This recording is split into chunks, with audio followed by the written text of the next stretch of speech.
الحمد للہ وکفا والصلاة والسلام علی عباده الذین اصطفى خصوصاً علی افضلهم وخاتم النبیین محمد الامین وعلی آلہ وصحبہ اجمعین. اما بعد فاعوذ باللہ من الشیطان الرجیم. بسم اللہ الرحمن الرحیم. رب اشرح لی صدری ویسر لی امری واحلل عقدۃ من لسانی یفقہوا قولی. اللہم ربنا الہمنا رشدنا واعذنا من شرور انفسنا. اللہم ارنا الحق حقا وارزقنا اتباعہ وارنا الباطل باطلا وارزقنا اجتنابہ. آمین یا رب العالمین. معزز حاضرین اور محترم خواتین، السلام علیکم ورحمۃ اللہ وبرکاتہ. اس حقیقت میں کسی شک و شبے کی گنجائش نہیں ہے کہ 20ویں صدی عیسوی کے عظیم ترین اسلامی مفکر علامہ اقبال تھے. مزید برآں وہ ملت اسلامیہ کے احیاء کے علم بردار تھے، بلکہ اس کے مبشر تھے. انہوں نے بشارت دی تھی کہ اب یہ شاخ ہاشمی کرنے کو ہے، پھر برگوبر پیدا. بشارت دی تھی کتاب ملت بیضا کی پھر شیرازہ بندی ہے. یہ شاخ ہاشمی کرنے کو ہے، پھر برگوبر پیدا. تو یہ صرف اس کی احیاء کے علم بردار ہی نہیں تھے، مبشر بھی تھے. سب سے بڑھ کر وہ اسلام کی نشأت ثانیہ کے علم بردار تھے. میں ان دو چیزوں کو ذرا علیحدہ کر رہا ہوں، اسلام کی نشأت ثانیہ اور ملت کی دوبارہ دنیا میں سربراہی کا پیدا ہونا. یہ ہمیشہ ساتھ نہیں رہے ہیں. ابتدا میں اسلام ابھرا عربوں کے ساتھ. حضور بھی صلی اللہ علیہ وسلم عرب تھے، خلافت راشدہ خلفائے اربعہ عرب تھے. لیکن خلافت راشدہ کے اختتام کے ساتھ اسلام کا زوال شروع ہو گیا. ریاست کی سطح پر سے اسلام خارج. اب جس کے پاس طاقت ہے وہ حاکم ہوگا. امرہم شورا بینہم، پس پشت، جس کی لاٹھی اس کی بھینس. یہ زوال شروع ہو گیا. لیکن عرب اقتدار، امت کا اقتدار بڑھتا چلا گیا، بڑھتا چلا گیا، بڑھتا چلا گیا. تقریباً 500 برس تک. آپ کو معلوم ہے کہ جسے ہم مسلم تاریخ کہتے ہیں، مسلم تاریخ کا تو زینت وہی ہے. ہارون الرشید کا زمانہ، مامون الرشید کا زمانہ، امین الرشید کا زمانہ، یہ ہے اصل دور. لیکن یہ خلافت راشدہ تو نہیں تھی، ملوکیت تھی، جسے علامہ اقبال نے امپیریلزم کہا ہے. عرب امپیریلزم اپنے لیکچرز میں، اپنے خطبہ الہ آباد میں. اس کے بعد مسلمانوں پر بہت بڑا زوال آیا، بہت بڑا زوال آیا. پہلے صلیبیوں کے ہاتھوں آیا، لاکھوں مسلمان قتل ہوئے. میڈیٹرینین کا پورا علاقہ جو ہے وہ عیسائیوں کے قبضے میں چلا گیا. یروشلم ہمارے ہاتھ سے نکل گیا. 88 برس تک عیسائیوں کے پاس رہا، 1099 سے 1187 تک. اس کے بعد پھر ایک مرتبہ لے لیا ہے 13ویں صدی کے شروع میں، پھر عیسائیوں نے واپس لیا، پھر واپس لیا گیا ہے. بہرحال یہ پہلا جو تھا زوال کا ہمارا پہلی سیڑھی تھی. لیکن اس کے بعد زوال آخری انتہا کو پہنچا ہے 13ویں صدی میں، تاتاریوں کے ہاتھوں کروڑوں مسلمان قتل ہوئے. میں جو بات بتا رہا ہوں وہ یہ ہے کہ اسلام اور مسلمان کو ایک شے نہ سمجھیے. ابتدا میں وہ ایک تھے، خلافت راشدہ کے بعد اسلام کا زوال، لیکن مسلمانوں کا عروج جاری رہا، بلکہ وہ اپنی انتہا کو پہنچا. پھر مسلمانوں کا بھی زوال آ گیا. لیکن اس کے کچھ عرصے بعد معجزہ رونما ہوا کہ پاسباں مل گئے کعبے کو صنم خانے سے. ہے یہاں فتنہ تاتار کے افسانے سے، جن تاتاریوں کے ہاتھوں کروڑوں مسلمان قتل ہوئے تھے، وہی اسلام لے آئے، اسلام نے انہیں فتح کر لیا۔ بہرحال پھر ترکوں کے زیر قیادت مسلمانوں کا دوسرا عروج آیا ہے۔ ترکان تیموری ہندوستان میں، ترکان صفوی ایران میں، ترکان سلجوقی مڈل ایسٹ میں، ترکان عثمانی Ottomans, the great Ottoman empire for 4 centuries 400 years، خلافت بھی ان کے پاس رہی۔ پھر ان کا بھی زوال آ گیا، اور یوں سمجھیے کہ پچھلی صدی کے آغاز میں پہلی جنگ عظیم کے بعد اسلام اور مسلمان دونوں انتہائی زوال کی حالت میں تھے، دونوں۔ لیکن بہرحال اس کے بعد ایک تھرڈ اپورڈ موومنٹ شروع ہوئی ہے، وہ ایک علیحدہ مسئلہ ہے۔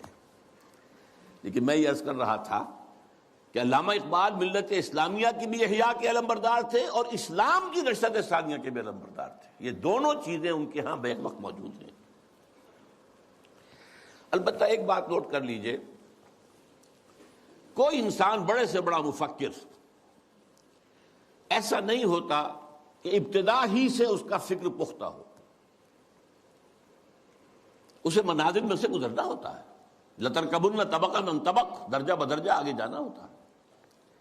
یہ معاملہ انبیاء کا ہے، رسولوں کا ہے، جن کو اول روز سے ہی اللہ تعالیٰ کے ساتھ جن کا رشتہ قائم ہوتا ہے وحی کا۔ لیکن غیر نبی کوئی بھی بڑے سے بڑا انسان، چنانچہ علامہ اقبال کی زندگی کے بھی 4 ادوار کا میں ذکر کرنا چاہتا ہوں۔ 1894-95 سے انہوں نے شعر کہنے شروع کیے ہیں یہیں شہر لاہور میں، اس سے لے کر 1905 تک، یہ 10 سال لگ بھگ بنتے ہیں۔ وہ ایسے ہی ایک شاعر تھے جیسے بہت دوسرے شاعر ہوتے ہیں، بس یہ کہ اس میں فنی طور پر کچھ ان کا پڑھا بھاری ہوگا بعض اعتبارات سے، لیکن وہی عشق و محبت کی باتیں اور وہی ہجر اور وصال کے قصے اور وہی گل و بلبل کی داستانیں، کی گود میں بلی دیکھ کر، یہ اس قسم کے مضامین، اور اس کے ساتھ اس وقت وہ ایک انڈین نیشنلزم کے بھی علمبردار بن کے سامنے آئے۔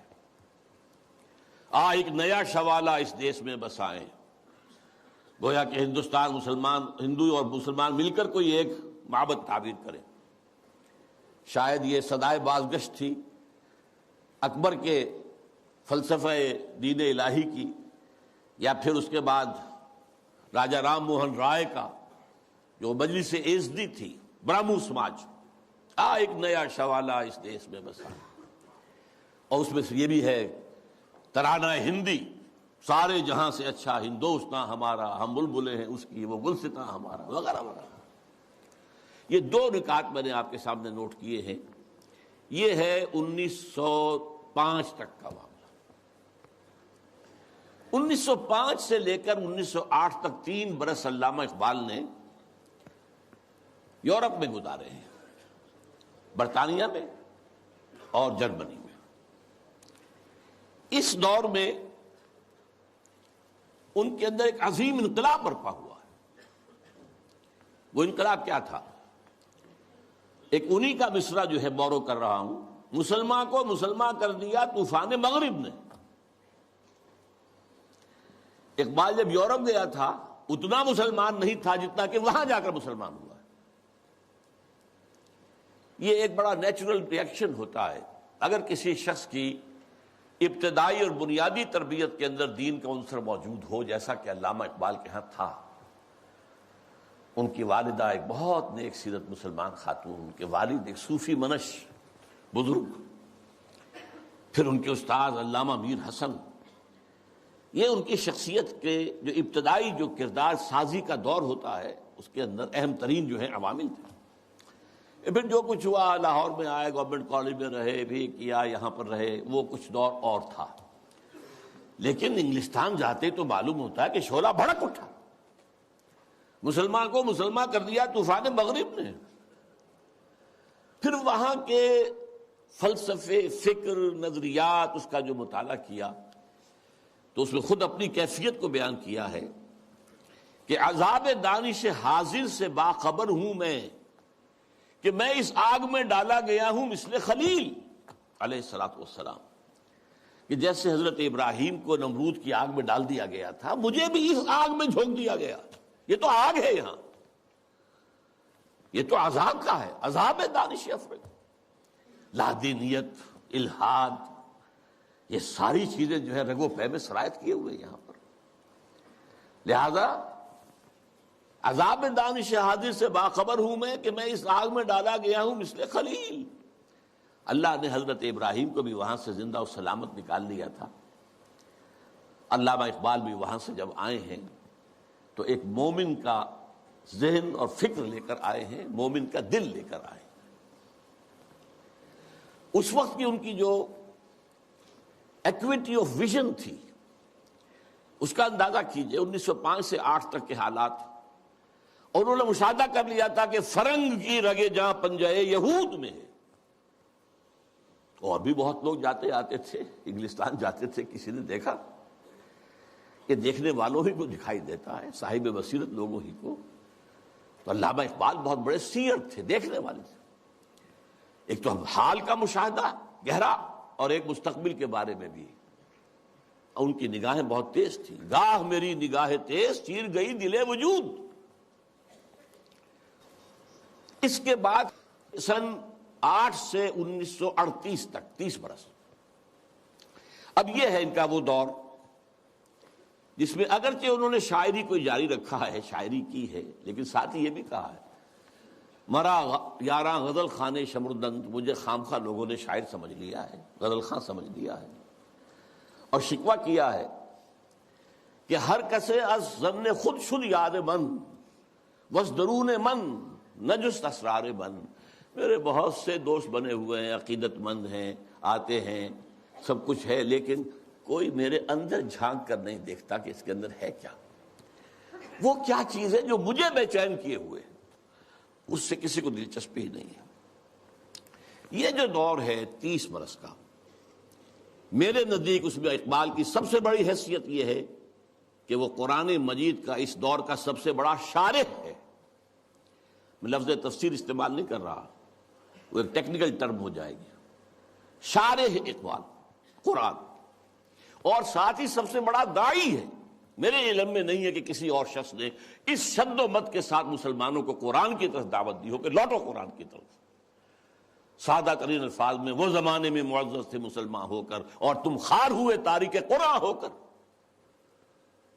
اے چو شبنم بر زمیں افتندئی در بغل داری کتاب زندئی. اے وہ قوم جو شبنم کی طرح زمین پر پڑی ہوئی ہے اور لوگ اسے اپنے قدموں سے توڑ رہے ہیں، پامال کر رہے ہیں. ہوش میں آ، تیرے پاس وہ کتاب زندہ موجود ہے. جیسے حضرت موسیٰ علیہ السلام کے پاس بھی عصا تو تھا، لیکن جب دربار میں جب وہ مقابلہ ہو رہا تھا اور جادوگروں نے اپنی رسیاں پھینکی، وہ بھی سانپ بن گئے، تو حضرت موسیٰ کے دل میں بھی خوف آ گیا. فَأَوْجَسَ فِي نَفْسِهِ خِیفَةً موسیٰ. یہ بربنائے طبع بشری ہے.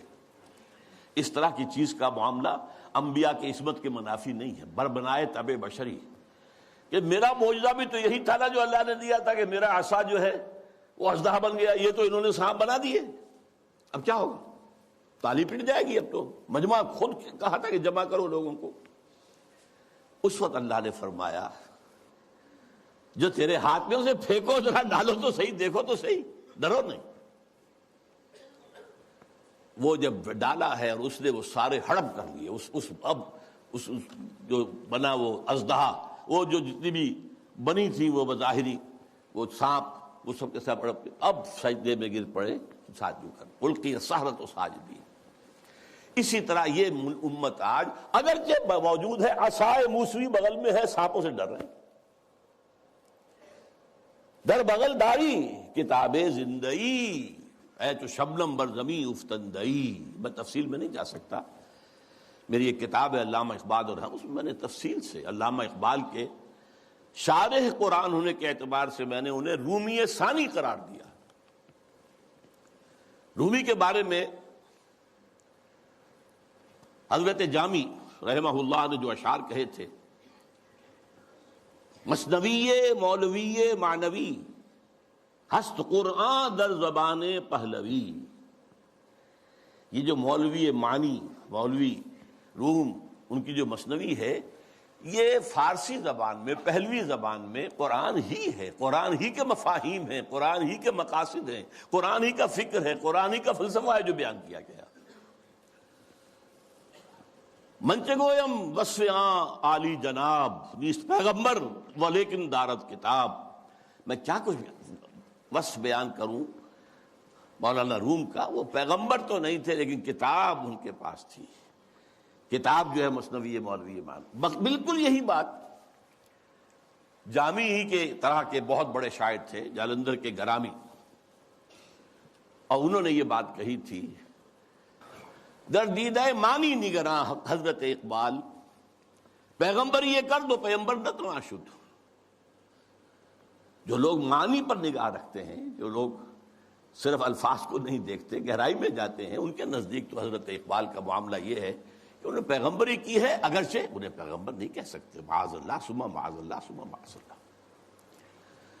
بہرحال یہ میرے نزدیک 1908 کے بعد سے لے کر ملت کے احیاء کا نعرہ، ملت کے احیاء کی نوید جاں فضا، اسلام کے نشأت ثانیہ کے دور کے آغاز کی بشارتیں بھی سنائیں، اور اس کے لیے ایک فکری مواد پیدا کیا، مغربی فکر پر تنقید کی، زوردار تنقید کی، ان کی سیاست پر تنقید کی۔ انسانی حاکمیت کہاں سے لے آئے ہو؟ سروری زیبا فقط اس ذات بے ہمتا کو ہے، حکمراں ہے ایک وہی باقی بتان آزری۔ حاکمیت تو صرف اللہ کو ہے، کسی کو یہ حق حاصل نہیں، اللہ کی حاکمیت۔ انسانی حاکمیت چاہے فرد واحد کی ہو، فرعون ہو، نمرود ہو، تو جتنی بڑی نجاست کا ایک بہت بڑا، یوں سمجھئے کہ بہت بڑی گانٹھ جو ہے کسی کے سر پر رکھ دی گئی ہے، ٹنوں، وہ اگر ایک ایک ماشا کر کے سب میں بانٹ دی جائے گی تب بھی تو نجاست ہی رہے گی۔ انسانی حاکمیت کا تصور جو ہے وہ نجاست ہے، وہ کفر ہے، وہ شرک ہے۔ توحید کیا ہے؟ اللہ کی حاکمیت۔ معیشت پر جو ان کا نظام ہے، جس طریقے سے انہوں نے مغربی معیشت کے تار و پود بکھیرے ہیں، جس طریقے سے کہ جو یہ بینکنگ سسٹم پر انہوں نے کہا ہے، ای ملوک ای فکر چالاک یہود، یہ بینک کیا ہیں؟ یہ یہودیوں کے دھوکہ دینے والی فکر کا نتیجہ ہے۔ نور حق از سینہ آدم ربود، آدم کے دل سے، آدم کے سینے سے وہ نور حق جو ہے، وہ جو نفخت فیہ من روحی، وہ جو روحانی عنصر ہے انسان کا، جس کا محل قلب ہے، اس کو نکال باہر کیا۔ اور ذرا غور کیجئے، حیرت ہوتی ہے جذبات کی شدت۔ تا تہو بالا نہ گردہ دی نظام، دانش و تہذیب و دین سودائے خام۔ جب تک یہ بینکوں کا نظام تلپٹ نہیں کیا جاتا، جڑ سے اکھاڑ کر نہیں پھینکا جاتا، کہاں کی دانش، کہاں کی تہذیب اور کہاں کا دین؟ اندازہ کیجیے، عرض کیجیے جوہر اندیشہ کی گرمی کہاں، کچھ خیال آیا تھا، وحشت کا کہ صحرا جل اٹھا۔ پھر وطنیت، نیشن سٹیٹ کا تصور، ان تازہ خداؤں میں بڑا سب سے وطن ہے۔ اس دور میں میں اور ہے، جام اور ہے، جم اور، ساقی نے بنا کی روش لطف و ستم اور، مسلم نے بھی تعمیر کیا اپنا حرم اور، تہذیب کے اعظم نے ترشوائے صنم اور، نئے نئے بت۔ ان تازہ خداؤں میں بڑا سب سے وطن ہے، جو پیرہن اس کا ہے وہ مذہب کا کفن ہے۔ نظارہ دیرینہ زمانے کو دکھا دے، اے مصطفی خاک میں اس بت کو ملا دے۔ اسلام تیرا دیس ہے، تو مصطفی ہے، بازو تیرا توحید کی قوت سے قوی ہے۔ اب یہ تصورات سے اندازہ کیجیے، یہ کوئی شاعری کے مضامین ہے؟ یہ وصل و ہجر کی باتیں ہو رہی ہے؟ کیا ہو رہا ہے؟ یا محبوب کے لب لعلین کی کا کوئی تذکرہ ہو رہا ہے، یا اس کے وہ گیسوؤں کی کوئی، یہ تو بات ہی کچھ اور ہے، یہ شاعری تو نہیں۔ نغمہ کجا و من کجا، ساز سخن بہانہ ایست، سوئے قطار می کشم ناقہ بے زمام را۔ یہ امت جو بکھر گئی ہے، یہ لوگ، فکری انتشار ہے، عملی انتشار ہے، فقہی انتشار ہے، نہ معلوم کیسے کیسے انتشار ہیں. انہیں سب کو پھر ایک لائن میں لا کر، ایک قطار میں لا کر ایک قافلے کی شکل دینا چاہتا ہوں. اس کے لیے میں نے اس شاعری کو اپنا ذریعہ بنایا ہے. اس میں سے بھی جو میں نے آپ کو 30 سال گنوائے ہیں 8 سے لے کر اور 38 تک، 1908 سے 1938، آخری 8 سال بہت اہم ہیں، بہت اہم ہیں، بہت اہم. 37 تا 38، اس میں جو ان کے کارنامے ہیں ان میں سب سے بڑا کارنامہ نوٹ کر لیجئے، مسلم لیگ کی تحریک میں احیاء اسلام کا انجیکشن لگانا. مسلم لیگ 1906 میں قائم ہوئی ڈھاکہ میں. اس میں نہ شامل تھے محمد علی جناح، میں ان کا نام اس لیے لے رہا ہوں، قائد اعظم نہیں کہہ رہا، اس وقت وہ قائد اعظم نہیں تھے. نہ علامہ اقبال، علامہ اقبال تو تھے ہی نہیں، وہ یورپ میں تھے. لیکن یہ کہ مسٹر جناح موجود تھے ہندوستان میں، لیکن وہ کانگریس کے رکن تھے، دادا بھائی نوروجی کے سیکرٹری تھے، مسلم لیگ میں نہیں آئے. بڑی مشکل سے کہنے سننے سے مولانا محمد علی جوہر کے وہ مسلم لیگ میں آئے، لیکن پھر بھی اپنی ڈوئل ممبرشپ برقرار رکھی، کانگریس کی بھی اور مسلم لیگ کی بھی. اور سر توڑ کوشش کی ہے. اس وقت تک یوں سمجھیے کہ جو 24 برس ہیں، 6 سے لے کے 30 تک، مسلم لیگ کی حیثیت جو ہے، نمبر ایک تو یہ کوئی عوامی جماعت تھی ہی نہیں. اگر موقع ملا تو میں قائد اعظم کا بھی ایک قول اس میں نقل کروں گا. یہ ایک بس ادارہ سا تھا، کچھ بڑے ایلیٹ مسلمانوں کے، کچھ نوابزادے، کچھ جاگیردار، کچھ اور اسی اعتبار سے نمایاں لوگوں کا بس ایک انجمن تھی. اور اس کی کوشش ساری صرف یہ تھی کہ کوئی ایسا فارمولہ طے ہو جائے ہندوؤں اور مسلمانوں کے مابین کہ اگر ہندوستان ایک وحدت کی حیثیت سے آزاد ہو اور یہاں پر جدید دور کے مطابق جو ہے ون مین ون ووٹ کے حوالے سے حکومتیں بننی شروع ہوں، تو ایسا نہ ہو کہ مسلم اقلیت جو ہے وہ ہندوؤں کی اکثریت کے تلے پس کر رہ جائے. ان کا تشخص برقرار رہنا چاہیے، ان کی حقوق برقرار رہنے چاہیے، ان کی کوئی ضمانت ہونی چاہیے. بلکہ اندیشہ یہ تھا کہ وہ ہندو اپنی 800 سالہ غلامی کا انتقام لیں گے ہم سے، یہ خوف بھی تھا. اس کو میں نیگیٹو ایلیمنٹ کہتا ہوں، یہ تحریک مسلم لیگ کا نیگیٹو ایسپیکٹ تھا.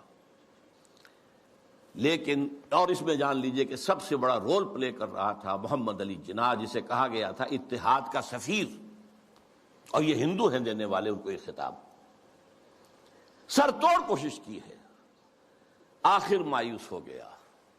اس نے سیاست سے کنارہ کشی اختیار کی، انگلستان جا کر کوٹھی خریدی، لیگل پریکٹس شروع کر دی اور وہاں بیٹھ گئے. ان کے اس عرصے میں 37 میں خطبہ الہ آباد دیا علامہ اقبال نے. یہ خطبہ ہے میرے نزدیک ٹرننگ پوائنٹ، کہ اس سے پہلے اگرچہ علامہ اقبال اپنی شاعری میں اسلام کے دوبارہ زندہ ہونے کی نوید سنا چکے تھے اور خبر دے رہے تھے کہ کتاب ملت بیضا کی پھر شیرازہ بندی ہے، شاخ ہاشمی کرنے کو ہے پھر برگ و بر پیدا، سبق پھر پڑھ صداقت کا، شجاعت کا، عدالت کا، لیا جائے گا تو اس سے کام دنیا کی امامت کا، اور نکل کے صحرا سے جس نے روما کی سلطنت کو الٹ دیا تھا، سنا ہی ہے میں قدسیوں سے میں نے کہ شیر پھر ہوشیار ہوگا، وغیرہ وغیرہ. تو ایک سور تو اقبال پھونک چکا تھا.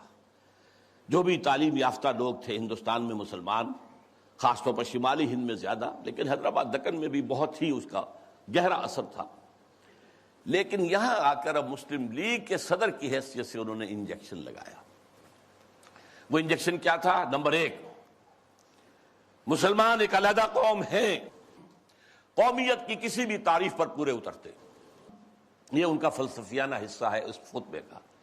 لیکن جس چیز کو میں کہہ رہا ہوں ٹرننگ پوائنٹ، انہوں نے کہا یہ ڈیسٹنی ہے، یہ تقدیر مبرم ہے کہ ہندوستان کے شمال مغرب میں ایک مسلم ریاست قائم ہوگی.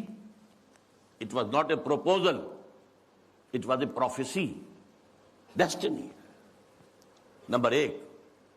نمبر دو، اور اگر ایسا ہو گیا تو ہمیں موقع مل جائے گا کہ اسلام کے تابناک چہرے پر جو بدنما داغ اور دھبے آ گئے تھے عرب ملوکیت کے دور میں، لفظ کیا ہے؟ عرب امپیریلزم. یہ بنو امیہ کا دور، یہ بنو عباس کا دور، پھر ترکان عثمانی کے دور، یہ بادشاہتیں تھیں. اس میں خلافت کا تو سوال نہیں، نام خلافت کا رہا، خلفائے بنو امیہ اور خلفائے بنی عباس اور خلفائے بنو عثمان وغیرہ، آل عثمان۔ اب اس دور میں جو نقشہ اسلام کا آیا ہے دنیا کے سامنے، وہ ظاہر رہا بہت بدنما ہے، بہت داغدار ہے۔ اگر ہمیں آزاد ایک مسلمان ریاست مل جاتی ہے، ہمیں موقع مل جائے گا کہ ان بدنما داغوں اور دھبوں کو ہٹا کر دھو کر صحیح اسلام کا ایک نقشہ پوری دنیا کے سامنے پیش کریں۔ یہ ہے پازیٹیو انجیکشن۔ یہاں سے مسلم لیگ کا دور ثانی شروع ہوتا۔ اب وہ صرف منفی نہیں تھا، اب وہ تحفظات ہی کی بات نہیں تھی، اب یہ کہ اس میں ایک مثبت، ایک مقصد، نصب العین، ایک اعلیٰ ہدف، ایک اونچا آدرش قائم ہو گیا۔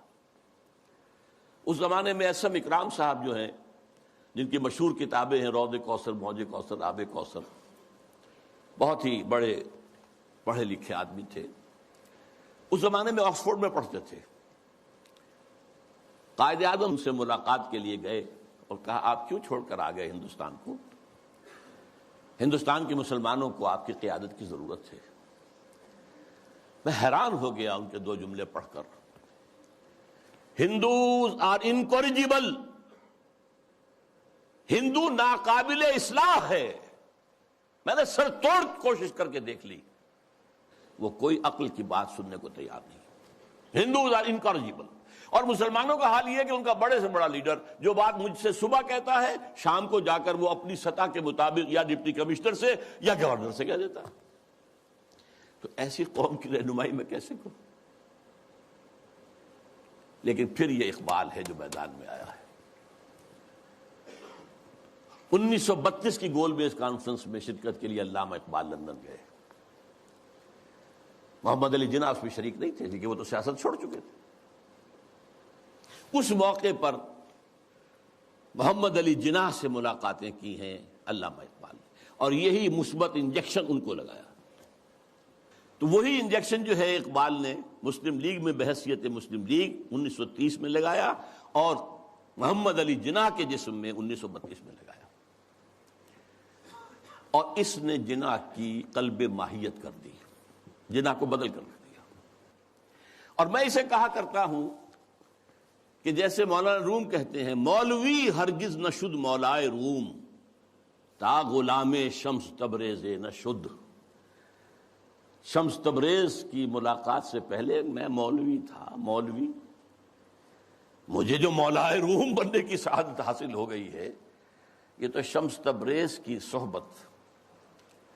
مولوی ہرگز نہ شد مولائے روم، تا غلام شمس تبریز نہ شد۔ اسی طرح محمد علی جناح کبھی قائد اعظم نہیں بن سکتا تھا اگر اقبال نے اس کے اندر یہ انجیکشن نہ لگایا ہوتا۔ میں اس کے ثبوت کے لیے چاہتا ہوں ذرا یہ ایک میں کوٹیشن دے رہا ہوں۔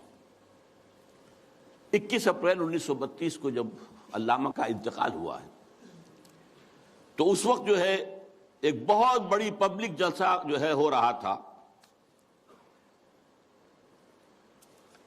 کلکتہ میں۔ وہاں عین جلسے کی حالت میں خبر پہنچی، تو اخبار نے یہ لکھا، جو میرے پاس کوٹیشن ہے، دی نیشنز وائس نامی کتاب سے یہ چیزیں میں نے لی ہیں، کہ یہ جلسہ جو ہے قائد اعظم کی تقریر نے اس کے اندر وہ رنگ پیدا کیا کہ وہ سارا سیاسی معاملات جو زیر غور تھے ختم ہو گئے، صرف ایک کانڈولنس میٹنگ بن کر رہ گئی۔ تعزیت اجلاس، الفاظ سنیے، میں سارا نہیں سنا سکتا، صرف چند جملے۔ Mr. M. Jinnah said that the sorrowful news of the death of Sir Muhammad Iqbal had plunged the world of Islam in gloom and mourning. Sir Muhammad Iqbal was undoubtedly one of the greatest poets, philosophers and seers of human history. Seers, دیکھنے والا، پیش بینی کرنے والا، آنے والے حالات کو دیکھ لینے والا۔ To me, he was a personal friend, philosopher and guide, and as such, the main source of my inspiration and spiritual support. یہ کون کہہ رہا ہے؟ محمد علی جناح. وہ کوئی اس طرح کا آدمی نہیں تھا کہ جو لفاظی کرتا ہو، وہ ایک ایک لفظ جانچ کر تول کر بولنے والا شخص ہے، اس نے یہ کہا ہے. اور اس سے بھی آگے کی بات سن لیجئے. If I live to see the ideal of Muslim state being achieved in India, and then if I were offered to make a choice between the works of Iqbal and the rulership of that Muslim state, I would prefer the former. اگر ہم پاکستان حاصل کر سکے اور اس میں اگر موقع آیا اور مجھ سے کہا گیا کہ اب آپ کے پاس دو چوائسز ہے، یا علامہ اقبال کے کلام کو قبول کر لیجئے اور یا اس ملک کی حکمرانی، تو میں علامہ اقبال کے کلام کو ترجیح دوں گا. پھر میں عرض کر رہا ہوں، یہ الفاظ کس کے ہیں؟ قائد اعظم کے. بلکہ ایک اور میں اس کو آپ کو سنانا چاہتا ہوں، ایک جملہ اور. In April 1936, I thought transforming the Muslim League, which was then only an academical institution, into a parliament of the Muslims of India.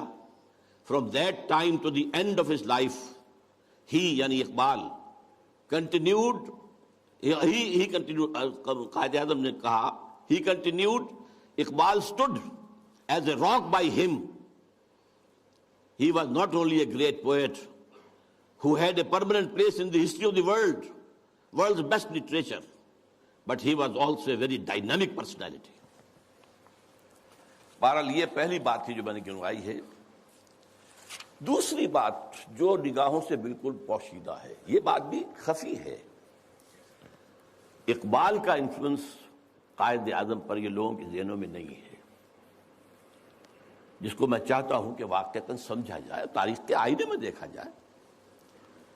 دوسری بات جو بالکل ہی خفی ہے، سن 32 سے 35 تک علامہ ایک ایسی جماعت قائم کرنے کی کوشش کرتے رہے جو اسلام کے احیاء اور اسلام کی نشت ثانیہ کا کام کر سکے.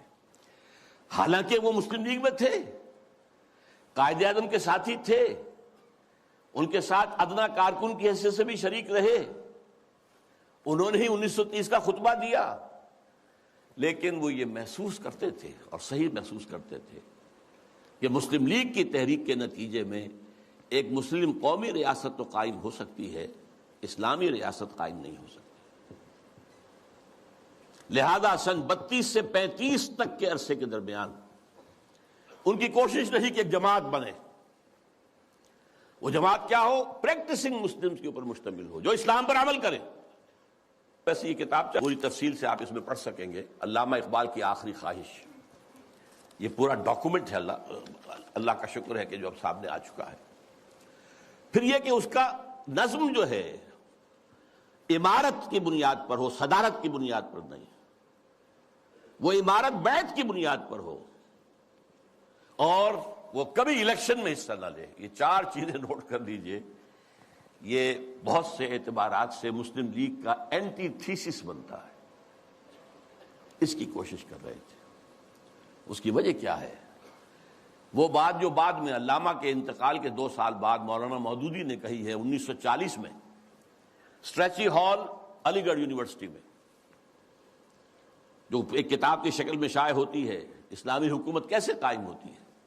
مین تھیم یہی تھا کہ مسلمانوں کی ایک قومی تحریک کی بنیاد پر ایک قومی ریاست تو وجود میں آ سکتی ہے، اسلامی نہیں آ سکتی. اس میں ہر طرح کا آدمی آ سکتا ہے، ہر کردار کا آدمی آ سکتا ہے، ہر شخص آ سکتا ہے. نمازی ہے یا نہیں ہے، روزہ رکھتا ہے یا نہیں رکھتا ہے، شاعر اسلام سے تعلق ہے یا نہیں ہے، قادیانی ہے یا کوئی اور ہے، کچھ ہو، کوئی بھی ہو، نام مسلمان کا ہونا چاہیے. مسلم لیگ کا تو معاملہ یہ تھا. اس سے ظاہر بات ہے اسلامی ریاست قائم نہیں ہو سکتی.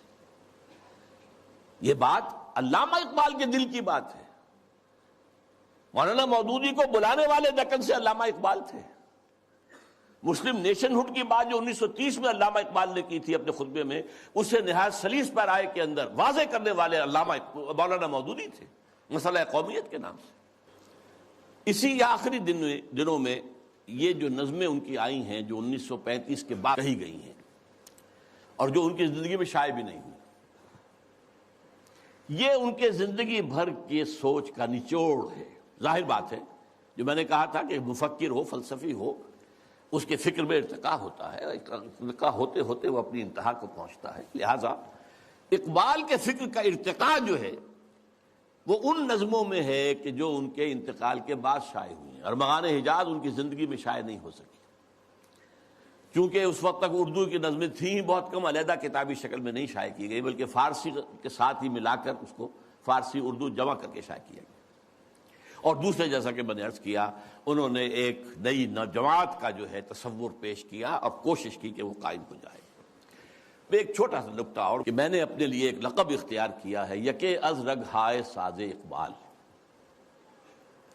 اس کا پس منظر کیا ہے؟ زندگی کے آخری ایام میں حضرت علامہ بہت تشویش میں تھے کہ میرا وقت تو اب آ رہا ہے، قریب آ گیا ہے، میں جانے والا ہوں. اور انہیں اپنے آس پاس کوئی آدمی ایسا نظر نہیں آ رہا تھا کہ جو ان کے اس مشن کو آگے لے کر بڑھ سکے. میں قرآن مجید میں جب غور کرتا ہوں تو معلوم ہوتا ہے جو حضرت زکریا کی کیفیت تھی جبکہ انہوں نے دعا کی اللہ سے، اللہ مجھے بیٹا عطا کر دے، میں اب بوڑھا ہو گیا ہوں. وَإِنِّي خِفْتُ الْمَوَالِيَ مِنْ وَرَائِي، اب میں جو موالی ہیں میرے آس پاس ہیں، ارد گرد لوگ ہیں، رشتہ دار ہیں، ان سے تو مجھے اندیشہ ہے کہ وہ اس راستے پر نہیں چل پائیں گے. فَهَبْ لِي مِن لَّدُنْكَ وَلِيًّا، مجھے کوئی ولی عطا کر دے. اللہ نے پھر حضرت یحییٰ کی بشارت دی. یہ تشویش تھی جو علامہ اقبال کے ذہن میں تھی. آخری دنوں کے ان کے دو اشعار بہت مشہور ہیں، سرود رفت باز آیت کے نایت، نسیم از حجاز آیت کے نایت، سرآمد روزگار این فقیر دیگر دانا راز آیت کے نایت.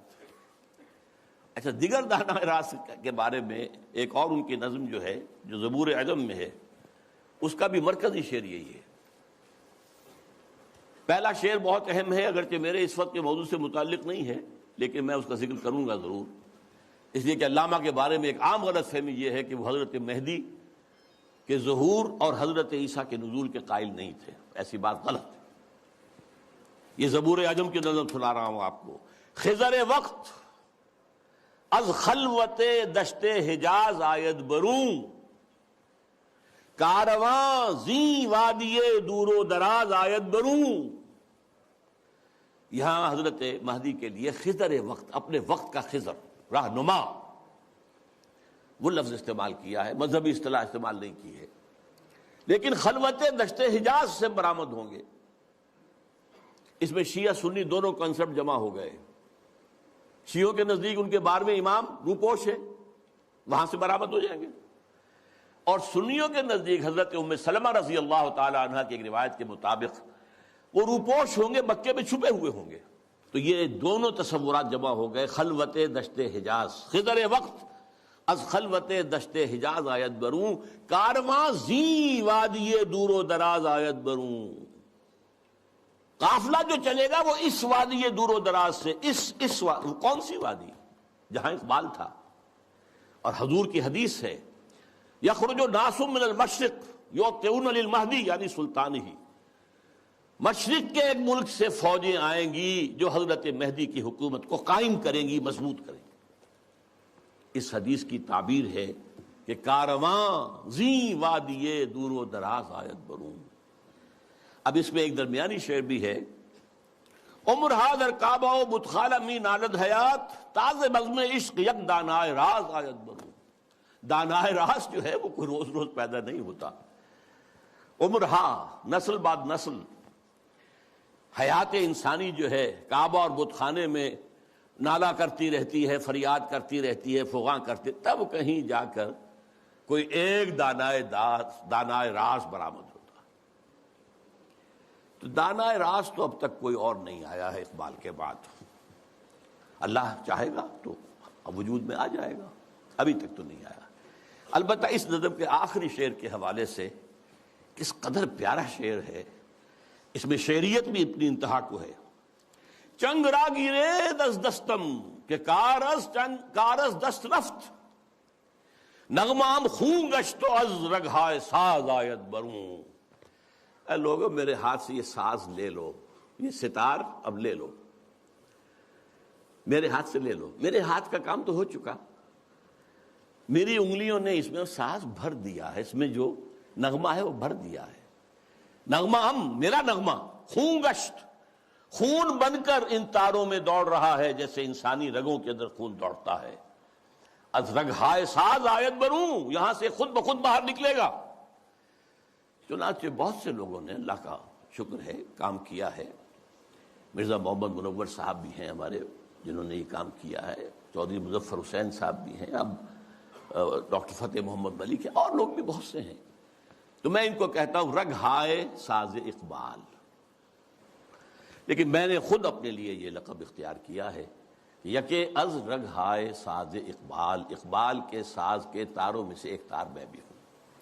اب میں چاہتا ہوں کہ ذرا اس آخری جو نظم ہے ان کی زندگی کی، اور جس میں میرے نزدیک ان کا پیغام جو ہے امت مسلمہ کے نام، وہ جامعیت کے ساتھ آ گیا ہے، تمثیلی پیرائے میں۔ یہ ابلیس کی مجلس شورا ہے۔ اب میں حیران ہوتا ہوں کہ محسوس ہوتا ہے کہ آج کل کہیں یہ مجلس شورا جو ہے کہیں منعقد ہوئی ہے حال ہی میں، اور یہ 80 سال پہلے کی بات ہے۔ ابلیس صاحب جو ہیں صدر ہیں، ظاہر بات ہے اس اپنی مجلس شورا کے، وہ پہلے اوپننگ ایڈریس کر رہے ہیں، یہ عناصر کا پرانا کھیل یہ دنیائے دوں۔ یہ جو دنیا ہے یہ کیا ہے؟ عناصر کا پرانا کھیل ہے، ایلیمنٹس، سالمات، ایٹمز، انہی کی اکھیڑ پچھاڑ ہے نا جس کا یہ کھیل چل رہا ہے، یہ عناصر کا پرانا کھیل۔ یہ دنیا دوں کہتے ہیں پست کو، بہت گھٹیا، یہ گھٹیا دنیا جو ہے، یہ دنیا زمین۔ یہ لفظ جواب شکوہ میں اقبال نے بھی استعمال کیا ہے کہ شوخ و گستاخ یہ پستی کے مکین کیسے ہیں، یہ زمین کے رہنے والے کیسے شوخ اور گستاخ ہے، کس طریقے سے شکوہ کیا ہے اللہ سے۔ تو اسی طرح وہ ابلیس کہتا ہے یہ عناصر کا پرانا کھیل یہ دنیائے دوں۔ یہ عناصر کا پرانا کھیل، یہ میٹیریلزم کے جتنے بھی شعبے ہیں، جتنی بھی شاخیں ہیں، جتنے بھی گریڈز ہیں، اور ہندوستان میں چار واک ہے، جین مت ہے، بدھ مت ہے، اور سانکھ درشن، یہ سب اسی کے ہیں۔ یہ خالص میٹیریل کھیل ہے دنیا کا، اس سے آگے انہیں کچھ اور نظر نہیں آتا۔ دنیا کی حقیقت خالص مادہ ہے، مادے ہی کی بنیاد پر یہ دنیا ہے۔ ساکنان عرش اعظم کی تمناؤں کا خون، ساکنان عرش اعظم ملائکہ مقربین، ان کی تمناؤں کا خون ہو گیا۔ کیسے؟ جب اللہ نے کہا تھا وَإِذْ قَالَ رَبُّكَ لِلْمَلَائِكَةِ إِنِّي جَاعِلٌ فِي الْأَرْضِ خَلِيفَةً، تو فرشتوں نے ذرا استفہام کیا تھا نا، قَالُوا وَتَجْعَلُ فِيهَا مَن يُفْسِدُ فِيهَا وَيَسْفِكُ الدِّمَاءَ وَنَحْنُ نُسَبِّحُ بِحَمْدِكَ وَنُقَدِّسُ لَكَ۔ ہم تسبیح و تقدیس کے اندر لگے ہوئے ہیں، ہم خادمان، ہم حاضر ہیں، ہم سب کام کر رہے ہیں۔ ابلیس اس کو انٹرپریٹ کر رہا ہے کہ اصل میں وہ خود خواہش مند تھے خلافت کے، تو ان کی تمنا کا خون ہو گیا جبکہ آدم کو خلافت دے دی گئی۔ یہ عناصر کا پرانا کھیل یہ دنیائے دوں، ساکنان عرش اعظم کی تمناؤں کا خون، اس کی بربادی پہ آج آمادہ ہے وہ کارساز جس نے اس کا نام رکھا تھا جہان کاف و نون۔ یہ اللہ کے امر کن سے کائنات وجود میں آئی تھی نا۔ اچھا وہ اس کو نہیں مان رہا، وہ سراسر نام یہ رکھا گیا ہے، اب اللہ جانو، یہ اللہ ہی جانتا ہے کہ اس کے دماغ میں کیا خناس ہے، لیکن اللہ نے جو یہ کہا ہے کہ یہ کن سے بنایا ہے، کن فیکون۔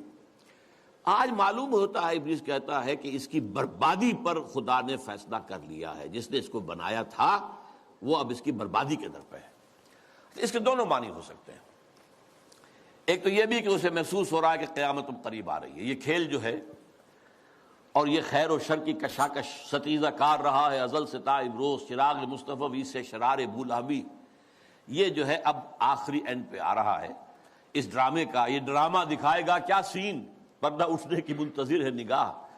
تو جیسے کہ یہ بات کہی گئی ہے کہ یہ ڈرامہ جو ہے اب ختم ہونے کو، اقبال نے بھی اس کو کہا ہے، دنیا کو ہے پھر مار کا روح و بدن پیش، تہذیب نے پھر اپنے درندوں کو ابھارا، اللہ کو پامر دیے مومن پہ بھروسہ، ابلیس کو یورپ کی مشینوں کا سہارا۔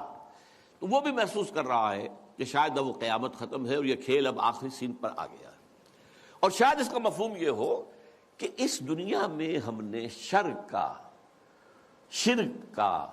الحاد کا، یہ سارے بے حیائی کا، بے شرمی کا، سودی نظام کا، انسانی حاکمیت کا یہ سارا کھیل ہم نے بنایا ہے۔ معلوم ہوتا ہے کہ یہ اب ختم ہونے پہ ہے، معلوم ہوتا ہے کہ یہ اب وہ جو کارساز ہے وہ اب اس کو آخری جو ہے اس مقابلے کے اندر ملیا بیٹ کر دینے کے در پہ ہے۔ اس کی بربادی پہ آج آمادہ ہے وہ کارساز جس نے اس کا نام رکھا تھا جہان کافنوں، اور اس کے بعد اب لاف زنی کر رہا ہے، میں نے یہ کیا، میں نے یہ کیا، میں نے یہ کیا، میں نے یہ کیا۔ کون ہے جو میرے اس سارے معاملے کو ختم کر سکے؟ میں نے دکھلایا فرنگی کو ملوکیت کا خواب۔ فرنگی ویسٹرن امپیریلزم، ملوکیت کا خواب، دنیا فتح کرو، کولونائز کرو، یہ تو پہلا خواب تھا۔ لیکن اس کے بعد انہوں نے اس سے بہتر خواب دیکھ لیا ہے کہ خامخواہ جا کر آکوپائی کرنے سے کیا فائدہ ہے۔ سودی نظام میں اور بینکنگ کے نظام میں اور انٹرنیشنل کمپنیوں کے نظام میں اور گلوبلائزیشن کے ذریعے اور ٹرپ کے ذریعے سے خون چوستے رہو، وہ رہے اپنی اپنی جگہ پر، ہم وہاں جا کر ان پر حملہ کریں گے، انہیں فتح کریں گے تو رد عمل بھی تو پیدا ہوگا نا، خون ریزی بھی تو ہوگی، وہ کوشش بھی کرتے رہیں گے کہ وہ آزادی حاصل کریں، ہمیں ماریں گے۔ تو اب یہ جو نیا امپیریلزم ہے، مالیاتی امپیریلزم، یہ اب ہے۔ یہ سارا خواب فرنگی کو میں نے دکھایا ہے، میں نے دکھلایا فرنگی کو ملوکیت کا خواب، میں نے توڑا مسجد و دیر و کلیسا کا فسون۔ یہ مسجد اور دیر اور کلیسا اور مندر اور یہ اور وہ، اس کا سارا اثر میں نے ختم کر دیا۔ کیا کیا؟ سیکولرزم کی پٹی بڑھا دی۔ بھائی یہ علیحدہ انسان کا انفرادی معاملہ ہے، کوئی مسجد میں جائے، مندر میں جائے، کہیں اور جائے، وہاں جائے، یہاں جائے، کلیسا میں جائے، سینیگوگ میں جائے، کہاں جائے، کوئی نہیں، جاؤ۔ لیکن ملکی نظام، ملکی قانون، حکومت، ریاست، معیشت، معاشرت، اس کا کوئی تعلق کسی مذہب سے نہیں۔ وہ جو بھی اثرات تھے، جو بھی ہولڈ تھا مذاہب کا، آخر خدا کو تو مانتے تھے نا۔ اس دور حاضر سے قبل جو ہے انسان کی گمراہی صرف ایک تھی، شرک۔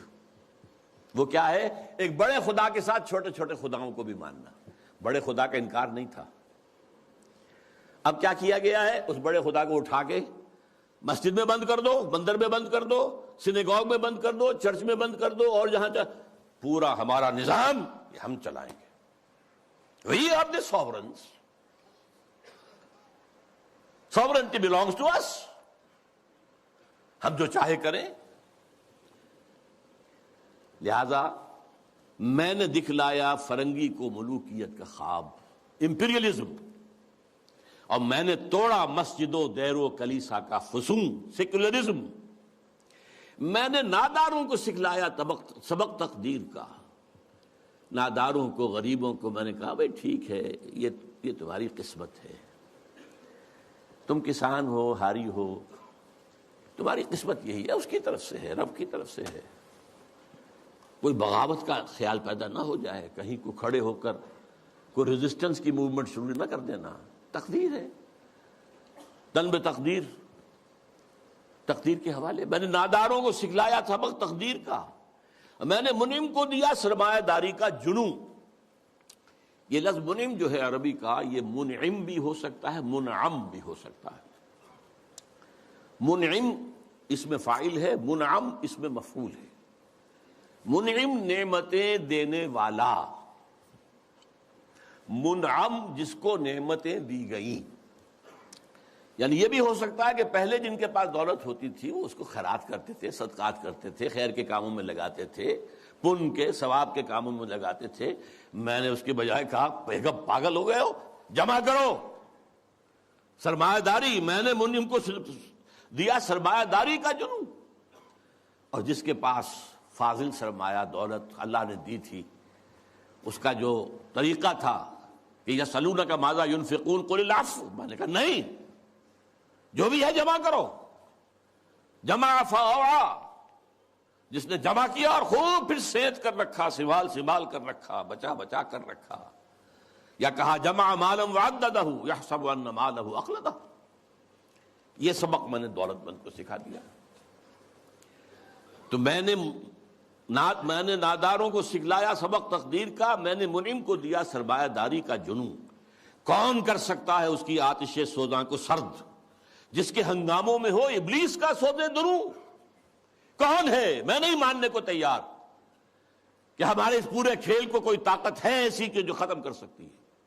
یہ لفظ نہیں کر رہا ہے. آخر کچھ خود سیلف ایشورنس کے لیے بھی کچھ ساتھیوں کی بھی دل بڑھانا ہوتا ہے نا. آخر چاہے آدمی دیکھ رہا ہو کہ I am fighting a losing battle, لیکن پھر بھی ساتھیوں کو تو برقرار رکھنے کے لیے دل بڑھانا، کوئی دل جوئی کرنا، کوئی حوصلہ دینا.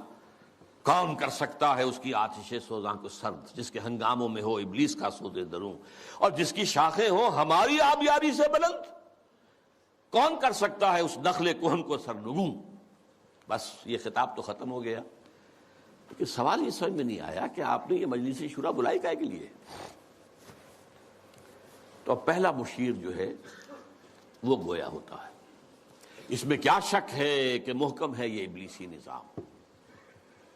آپ نے جو فرمایا سچ کہا. یہ ابلیسی نظام، یہ سیاسی نظام، یہ liberal democracy human sovereignty basis پر، اور یہ جوئے اور سود پر مبنی سارا ظالمانہ استحصالی نظام معاشی، اور یہ بے حیائی کہ انسان حیوان بن گیا ہے.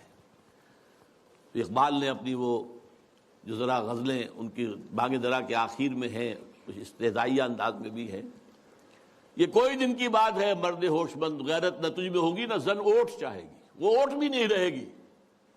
معاملہ اس درجے جو ہے فحاشی کی انتہا کو پہنچ جائے گا، پہنچا ہوا ہے. آپ کو معلوم ہے جو کچھ یورپ میں ہوتا ہے، ریلوے اسٹیشن کے پلیٹ فارم کے اوپر کھڑے ہوئے جو کچھ کر رہے ہوتے ہیں، وہ سب کے سامنے موجود ہے. اس میں کیا شک ہے کہ محکم ہے یہ ابلیسی نظام. پختہ تر اس سے ہوئے خوئے غلامی میں عوام، یہ بہت اہم ہے. عوام کے اندر ایک پیسیمسٹک ایک انداز پیدا ہو چکا ہے. وہ ایکٹیوسٹ نہیں ہے. اب وہ کام کرنے کو تیار نہیں ہے. خوئے غلامی میں پختہ ہو گئے، دبے رہنے کے لیے تیار ہیں، ایکسپلائٹ کیے جانے کے لیے تیار ہیں. پختہ تر اس سے ہوئے خوئے غلامی میں عوام ہے ازل سے ان غریبوں کے مقدر میں سجود. ان کی فطرت کا تقاضا ہے نماز بے قیام. نماز بے قیام کسے کہتے ہیں؟ وہ نماز جس میں قیام نہ ہو. نماز میں قیام ہے، پھر رکوع ہے، پھر سجود ہے، پھر سجود ہے، پھر کھڑے ہونا ہے. لیکن ان لوگوں کی نماز اب وہ ہے جس میں قیام ہے ہی نہیں. رکوع ہی رکوع ہے یا سجود ہی سجود ہے. ہر جگہ جو ہے ماتھا ٹیکے ہوئے بیٹھے ہوئے ہیں، اور ہر جگہ پر جو ہے اس پورے سارے نظام کو، ظالمانہ نظام کو قبول کیے ہوئے ہیں. کچھ تن بتقدیر ہیں، کچھ کہتے ہیں مجبور ہیں، کیا کریں. کچھ حال مست ہیں، کچھ مال مست ہیں. لیکن یہ کہ کوئی بھی اس کے عام مقابلے میں آنے کو تیار نہیں ہے. آرزو اول تو پیدا ہو نہیں سکتی کہیں، ہو کہیں پیدا تو مر جاتی ہے یا رہتی ہے خام. آرزو، امنگ، کوئی اعلیٰ اونچا خیال، کوئی اونچا اعلیٰ نصب العین، کوئی اونچا آدرش، کچھ نہیں. یہ ہے ہی نہیں. حیوان کی سطح پر بھی آ چکا ہے. آرزو اول تو پیدا ہو نہیں سکتی کہیں، ہو کہیں پیدا تو مر جاتی ہے یا رہتی ہے خام. اگر ہو بھی جائے تو مر جاتی ہے فوراً. یعنی یوں سمجھیے کہ اول تو زمین بنجر ہے، یہاں سے کسی چیز کی رویدگی کا امکان ہی نہیں. اگر کوئی چیز اگ بھی آئے تو اس فضا کے اندر آکسیجن ہی نہیں ہے، پروان کیسے چڑھے گی؟ ہوا اسے آکسیجن دینے کو تیار ہی نہیں، لہذا وہ مر جاتی ہے. ہو کہیں پیدا تو مر جاتی ہے یا رہتی ہے خام. یہ ہماری سعی پہم کی کرامت ہے کہ آج صوفی و ملا ملوکیت کے بندے ہیں تمام. یہ بڑی تلخ بات ہے جو اقبال نے کہی ہے، لیکن بہت بڑی تلخ لیکن حقیقت پر مبنی بات ہے. صوفی و ملا ملوکیت کے بندے ہیں تمام. خلافت راشدہ کے بعد جو نظام ہمارا چلا ہے، اس میں صوفی و ملا، علماء اور صوفیاء، ان کا نظام کیا تھا؟ ملوکیت کو سپورٹ، ایک نیگیٹو سپورٹ ہے، خانقاہوں میں بیٹھو، اللہ اللہ کیے جاؤ، ضربیں لگائے جاؤ، یہ کیے جاؤ، اپنا تزکیہ کیے جاؤ، مانجھے جاؤ اپنے آپ کو، رگڑے جاؤ رگڑے جاؤ رگڑے جاؤ رگڑے جاؤ، اسی میں زندگی بتا لو، چھوڑ کر اوروں کی خاطر یہ جہان بے ثبات۔ اب باہر کیا ہو رہا ہے کیا نہیں ہو رہا ہے اسے کوئی غرض نہیں، شیطان ننگا ناچ رہا ہے، ناچے، ہمیں اس سے کیا غرض ہے؟ ہمارے پاس تو آئے ہیں اتنے طالب ہیں، اتنے وہ سالک ہیں، وہ فلاں سالک آج اس مقام پر پہنچ گیا ہے، آج یہ مقامات، یہ سالک مقامات میں کھو گیا اور یہ امت خرافات میں کھو گئی، یہ سارا معاملہ جو ہے۔ اور ملا کا معاملہ کیا ہے؟ دو طرف سے۔ ملا نے سب سے پہلے، ہمارے فقہا نے متغلب کی حکومت کو جائز قرار دیا، یعنی اگر کوئی شخص اپنی قوت کے بل پر آ کر حکومت پر قبضہ کر لے تو جائز ہے، اور حکمران کے خلاف کوئی بغاوت نہیں کر سکتے جب تک کہ وہ تمہیں کفر کا حکم نہ دے۔ کفر کا کائے کو حکم دے گا؟ وہ اپنے عیش بنائے گا، اپنے محل بنائے گا، اپنے رنگ رلیاں کرے گا، اپنے آپ کو کفر کا حکم دینے کی ضرورت کیا ہے؟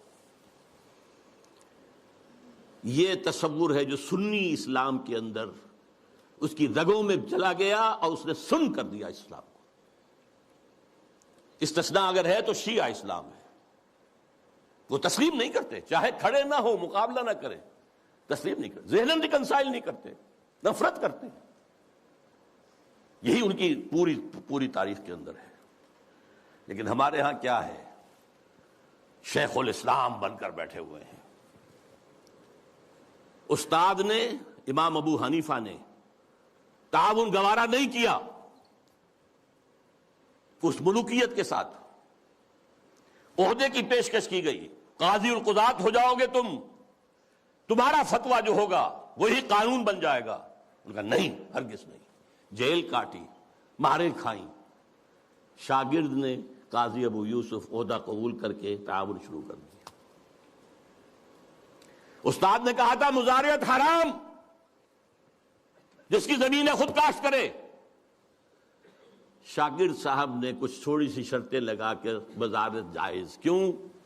ملوکیت کے پاؤں ہوتے ہیں جاگیردار، وہ جیسے کنسلا ایک ہم کہتے ہیں، ایک جانور ہوتا ہے جس کے بہت پاؤں ہوتے ہیں، سینٹی پیڈ اور اس طرح پاؤں، ایسے ہی جاگیرداری کے پاؤں ہوتے ہیں۔ یہ 30 ہزاری منصبدار ہے، یہ 20 ہزاری منصبدار ہے، یہ 10 ہزاری ہے، یہ 5 ہزاری ہے۔ ان پاؤں پر ملوکیت کھڑی ہوتی ہے۔ یورپ میں کیا تھا؟ یہی فیوڈلز، بیرنز، لارڈز، ان کے اوپر بادشاہ۔ لہذا اور آپ نے دے دی بڑی جاگیر، لیکن ایک آدمی کیسے کاشت کرے گا؟ اسے مزارع چاہیے۔ ابو حنیفہ کہہ رہا ہے حرام ہے، کیسے بات بنے گی؟ لیکن نہیں، جواز ہے، یہ شرطیں لگا لو، جواز ہے۔ نمبر 3، اس سے بھی زیادہ تلخ، سود کی بھی ایک گنجائش اسلام میں پیدا کر دی۔ یہ ہماری فقہ، آپ جان لیجئے، فقہ کی بات کر رہا ہوں، کتاب و سنت ہے ہمارا دین اصل۔ ایتونی بشیء من کتاب اللہ و سنت رسولہ حتی اقول، یہ فقہ دین نہیں ہے۔ اور نمبر 2، علماء نے علم کلام کی جو بھی بات کی ہے، جو ان چیزوں کو جو بعض طبیعیاتی مسائل ہیں ان کو بحث کا، نزاع کا جو موضوع بنایا ہے، یہ دونوں چیزیں بھی، وہ اس سے بھی عمل کا جذبہ سرد ہو جاتا ہے۔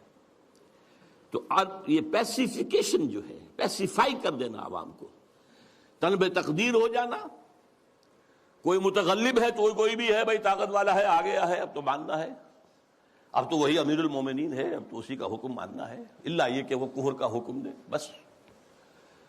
اور یہ کہ جاگیرداری جو ہے وہ جائز ہے۔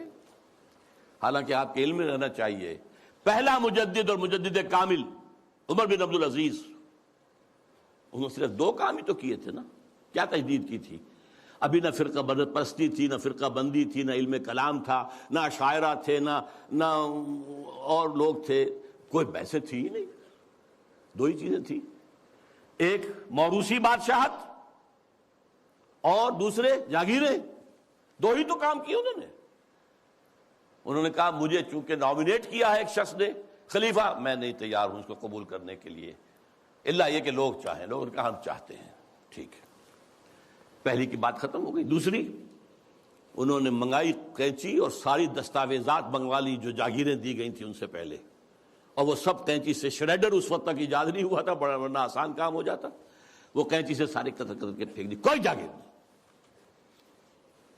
لیکن اس کے بعد کیا ہوا؟ جاگیرداری بھی آئی، غیر حاضر زمینداری آئی، یہ سارے شیطانی جو ہے چکر سارے کے سارے آ گئے۔ تو فرمایا یہ ہماری سعی پیہم کی کرامت ہے کہ آج صوفی و ملا ملوکیت کے بندے ہیں تمام۔ طب مشرق کے لیے موضوع یہی افیون تھی، ورنہ قوالی سے کچھ کم تر نہیں علم کلام۔ قوالی بھی کیا کرتی ہے؟ آپ کے قواعد عملی کو ختم کر کے سر دھنتے رہی ہے۔ علم کلام بھی یہی کرتا ہے، مسائل، اللہ کی صفات اس کی ذات پر اضافی ہیں یا اس کی ذات کا جز ہیں، صفات حادث ہیں یا قدیم ہیں، اس کائنات کا کیا ہے ربط حادث بالقدیم، یہ کائنات حادث ہے، اللہ کی ذات قدیم ہے، رابطہ کیا ہے ان کا، کیا کنیکشن ہے؟ یہ مسائل جو لا ینحل ہیں، یہ اس ماورا اس طبقے سے تعلق ہے ان تمام کا کہ ان کو حل ممکن نہیں۔ قرآن نے، حدیث نے ان کو چھیڑا ہی نہیں۔ ہیں اپنی جگہ مسائل ہیں، فلسفے میں بحثیں ہوتی ہیں، گفتگویں ہوتی ہیں، لیکن یہ کہ ان کو موضوع بنا لینا، انہی پر بحثیں ہونا۔ میں صرف تاریخی طور پر آپ کو بتا رہا ہوں، جب ترک قسطنطنیہ کا محاصرہ کیے ہوئے پڑے ہوئے تھے تو آیا صوفیہ جو ان کا سب سے بڑا چرچ تھا، اب بڑی مسجد ہے وہ، وہاں پر مناظرہ ہو رہا تھا کن مسائل پر؟ علماء عیسائیوں کے، ایک سوئی کی نوک پر کتنے فرشتے آ سکتے ہیں؟ حضرت عیسیٰ کی ولادت کے بعد بھی حضرت مریم کنواری رہ گئیں یا نہیں؟ اور جو لاسٹ سپر میں روٹی کھائی تھی حضرت عیسیٰ نے، وہ خمیری تھی یا فطیری تھی؟ ان مسائل پر بحثیں ہو رہی ہیں آیا صوفیہ میں، اور وہاں لشکر مسلمانوں کا پڑا ہوا گھیرے ہوئے۔ یہی حال ہمارا ہے ہندوستان میں، انگریز آ چکا ہے، بنگال سے آگے بڑھ رہا ہے، ہماری حکومتیں جو چھوٹے چھوٹے یہ ہیں سلطان بیٹھے ہوئے ہیں، نواب ختم ہو رہے ہیں، اور ہمارے علماء میں سے جو ٹاپ کے علماء، دو جن کا میں اس وقت نام نہیں لینا چاہتا کہیں خامخواہ ایک سوء ظن اشخاص سے نہ ہو جائے، کن مسائل پر گفتگو کر رہے ہیں؟ اللہ جھوٹ بول سکتا ہے یا نہیں؟ آپ کے نہیں بول سکتا تو اس کا مطلب اللہ کل شیء قدیر نہیں ہے، اور بول سکتا ہے تو پھر اس کی وہ شان نہیں رہی باقی تنزیہ۔ اللہ کوئی دوسرا محمد بنانے پر قادر ہے یا نہیں؟ اگر ہے تو اس کا مطلب بے نظیر تو نہ ہوئے محمد صلی اللہ علیہ وسلم۔ یہ مسائل بحثیں ہوتی تھی، بڑے علماء، منطقی علماء اس پر بحث کرتے۔ تو یہ ہے طب مشرق کے لیے موضوع یہی افیون تھی، ورنہ قوالی سے کچھ کمتر نہیں علم الکلام۔ ہے طواف و حج کا ہنگامہ اگر باقی تو کیا، کند ہو کر رہ گئی مومن کی تیغ بے نعام۔ یہ طواف و حج کا ہنگامہ ہے، 30-40 لاکھ آدمی آ جاتے ہیں، جمع ہو جاتے ہیں، وہ اقبال کے زمانے میں تو شاید ابھی 2-3 لاکھ ہی ہوتے ہیں، واللہ عالم۔ بہرحال لیکن یہ کہ مومن کی تیغ تو بے نیام جو ہے رہ گئی ہے، ختم ہو گئی ہے، لہذا کوئی ڈرنے کی ضرورت ہی نہیں۔ کیوں گھبرا رہے ہیں آپ؟ کس کی نومیدی پہ حجت ہے یہ فرمان جدید؟ ہے جہاد اس دور میں مرد مسلمان پر حرام۔ یہ جو آپ نے مجلس بلائی ہے اور آپ نے اتنا عمدہ انوگرل ایڈریس بھی ادا کیا ہے ہمیں، یہ کس کی طرف سے کوئی نا امیدی کسی بات آپ پر آ گئی ہے؟ نومیدی یا سنگیزی کوئی ہے آپ کے اندر پیدا ہو رہی ہے؟ وہ کون سا سبب ہے؟ کس کی نومیدی پہ حجت ہے یہ فرمان جدید؟ ہے جہاد اس دور میں مرد مسلمان پر حرام۔ دوسرا بشیر بولتا ہے، خیر ہے سلطانی جمہور کا غوغا کے شر، تو جہاں کے تازہ فتنوں سے نہیں ہے باخبر۔ یہ پہلے مشیر کو مخاطب کر کے کہہ رہا ہے تم واقف نہیں ہو دنیا میں جو نئے نئے فتنے اٹھ گئے ہیں، ابلیسیت کو چیلنج کرنے کے لیے بڑی چیزیں آ گئی ہیں۔ اب یہ سلطانی جمہور کا زمانہ آ رہا ہے۔ ہم نے تو ملوکیت بنائی تھی، بادشاہت بنائی تھی، امپیریلزم بنائی تھی، یہ کیا ہوا ہے؟ یہ بادشاہت ختم ہو رہی ہے، یہ فرینچ ریولوشن آ چکا ہے، یہ کیا ہو رہا ہے؟ سلطانی جمہور، خیر ہے سلطانی جمہور کا غوغا کی شر، تو جہاں کے سارا فتنوں سے نہیں ہے باخبر۔ اس کے جواب میں پہلا مرشد جو کچھ کہہ رہا ہے، میں سمجھتا ہوں یہ ماسٹر پیس ہے اس نظم کا حصہ۔ میں ہوں باخبر، میں جانتا ہوں، مجھے بے خبر نہ سمجھو، ہوں، مگر میری جہاں بینی بتاتی ہے مجھے، میں یہ پوری دنیا کو میں نے دیکھا بھالا ہے، سمجھا ہے، سمجھایا ہے، وہ مجھے بتاتی ہے جو ملوکیت کا ایک پردہ ہو کیا اس سے خطر؟ یہ تو ملوکیت کا ایک پردہ ہے، یہ جمہور کی حاکمیت وہی گند ہے، وہی شرک ہے، وہی کفر ہے، وہی خباثت ہے، وہی غلاظت ہے جو ایک فرد کی حاکمیت۔ کیا فرق پڑا؟ Why do you fear? ہمیں کون چیلنج کر رہا ہے اس میں؟ کسی نے خدا کی بات کی ہے؟ ہوں، مگر میری جہاں بینی بتاتی ہے مجھے جو ملوکیت کا ایک پردہ ہو کیا اس سے خطر؟ ہم نے خود شاہی کو پہنایا ہے جمہوری لباس، جب ذرا آدم ہوا ہے خود شناس و خود نگر۔ یہ تو ہم نے خود بادشاہت کو یہ جمہوری لبادہ اڑا دیا ہے، اس لیے کہ اب انسان ذرا خود شناس ہو گیا ہے، کچھ اپنی حیثیت بھی سمجھنے لگا ہے، سیلف امپورٹنس، سیلف کانشسنس، خود نگر، اپنے حقوق کی بھی نگرانی چاہتا ہے، میں بھی کچھ ہوں، صرف بادشاہی تو نہیں ہے۔ اچھا بھائی لڑو، ایک لبادہ اڑا دو، سب کے سروں کے اوپر وہ گندگی تھوڑی تھوڑی بانٹ کے رکھ دو۔ اور یہ ذہن میں رکھ لیجئے، علامہ اقبال کا یہ ویژن بہت گہرا ہے اور بہت عمدہ ہے۔ ہر کجا بینی جہان رنگ و بو، کہ از خاکش بروید آرزو، یا ز نور مصطفیٰ اورا بہاست، یا ہنوز اندر تلاش مصطفیٰست۔ دنیا میں جہاں کہیں بھی تمہیں کوئی نور نظر آئے گا، کوئی خیر، کوئی بھلائی کی بات جس سے کوئی آرزو جو ہے، وہ جو کہا تھا کہ آرزو اول تو پیدا ہو نہیں سکتی کہیں، وہ آرزو امنگ پیدا ہو انسان کے اندر، یا تو نور مصطفیٰ کا ظہور ہو رہا ہے، یہ وہی روشنی ہے جو مصطفیٰ نے دی تھی صلی اللہ علیہ وسلم، یا ابھی انسان اسی نور مصطفیٰ کی تلاش میں جا رہا ہے۔ یہ جو ڈائلیکٹیکل پروسیس چل رہا ہے دنیا میں، یہ کشاں کشاں جا رہا ہے اسی نظام کی طرف جو محمد نے دیا تھا صلی اللہ علیہ وسلم۔ یہ بات تو بعد میں بھی آئے گی ذرا، اس وقت یہ ہے کہ یہ خود شناسی اور خود نگری یہ محمد کی ادا کرتا ہے صلی اللہ علیہ وسلم۔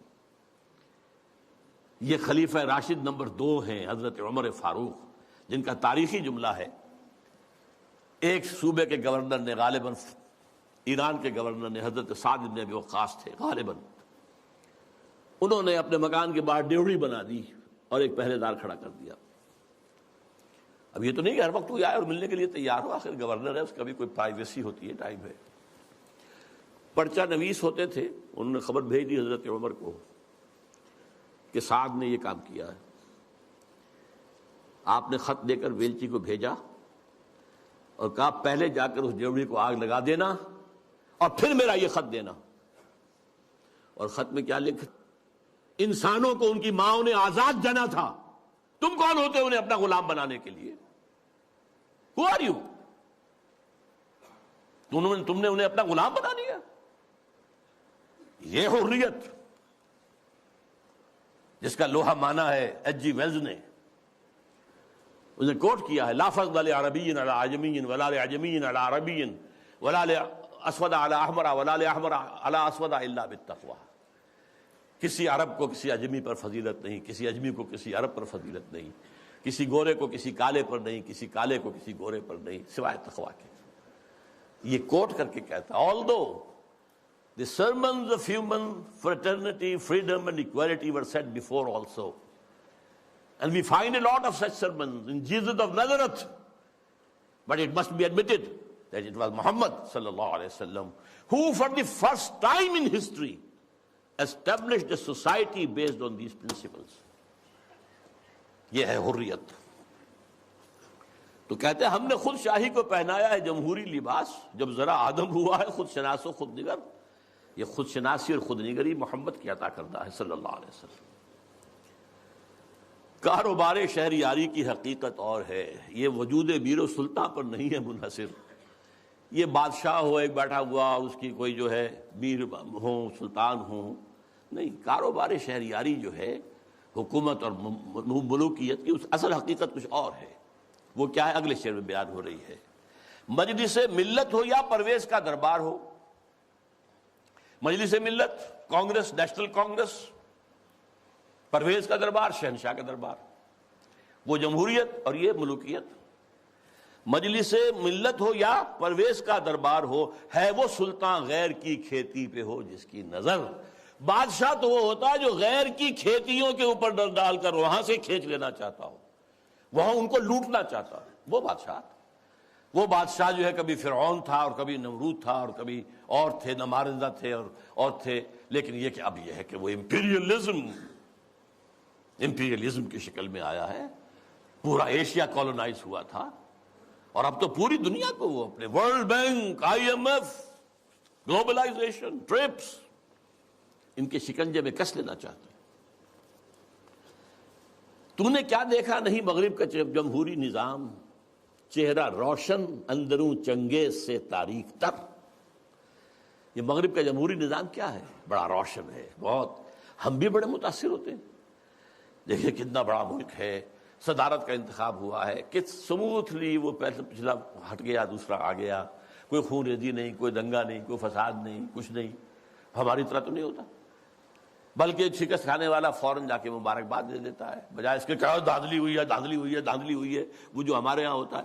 تو اب اس سے ہم متاثر تو ہوتے ہیں، لیکن سوال تو یہ ہے کہ یہ سارا نظام کیا ہے؟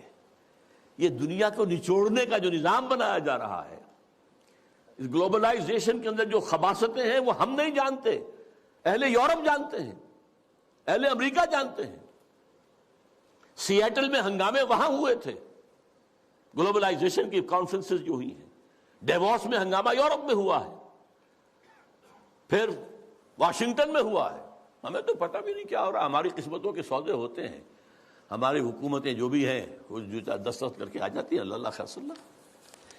ایک اور جگہ اس جمہوریت کے بارے میں اقبال جو کہتا ہے وہی ساز کہن مغرب کا جمہوری نظام، جس کے پردوں میں نہیں غیرز نوائے قیصری، دیو استبداد جمہوری قبا میں پائے کوب۔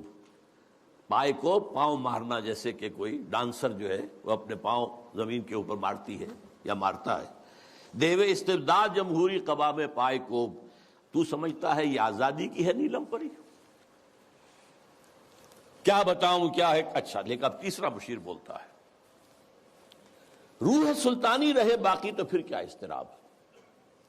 اگر یہ ملوکیت رہے باقی کسی نہ کسی شکل میں، روح سلطانی باقی رہے تو پھر ہمیں کوئی حرج نہیں، امپیریلزم موجود رہے تو ہمیں کوئی اعتراض نہیں، ہیومن ساورنٹی موجود رہے تو ہمیں کوئی اعتراض نہیں۔ روح سلطانی رہے باقی تو پھر کیا اضطراب ہے، مگر کیا اس یہودی کی شرارت کا جواب؟ وہ کلیم بے تجلی، وہ مسیح بے صلیب، نیست پیغمبر و لیکن در بغل دارت کتاب۔ اب یہ کس کی طرف اشارہ ہو رہا ہے؟ کارل مارکس کی طرف۔ یہودی، جرمنی کا رہنے والا، 1818 میں پیدا ہوا ہے۔ اس کے دماغ میں وہ سب کمیونزم سوشلزم کے جو خیالات تھے ان کی بنا پر جرمنی والوں نے نکال دیا جلا وطن۔ فرانس میں جا کر ڈیرا لگایا، وہاں بیٹھ گیا، وہاں سے بھی نکالا گیا۔ انگلینڈ گیا، انگلینڈ ایسے سب کو بگڑے تگڑوں کو سب کو پناہ دیتا ہے۔ وہاں وہ داس کیپیٹال کی تکمیل ہوئی ہے، جس کی بنیاد پر پھر یہ کہ انقلاب آیا، بولشوک ریولوشن رشیا کے اندر۔ وہ کہتا ہے کہ یہ تو ایک نیا انقلاب آ رہا ہے، یہ سرمایہ داری کی جڑ کٹ جائے گی، نظام بدل جائے گا۔ ہم نے جو بھی شیطنت کے پنجے جس طرح کا شکل میں گاڑے ہیں، ان میں سے ایک بڑا پنجہ وہ بھی ہے، مگر کیا اس یہودی کی شرارت کا جواب؟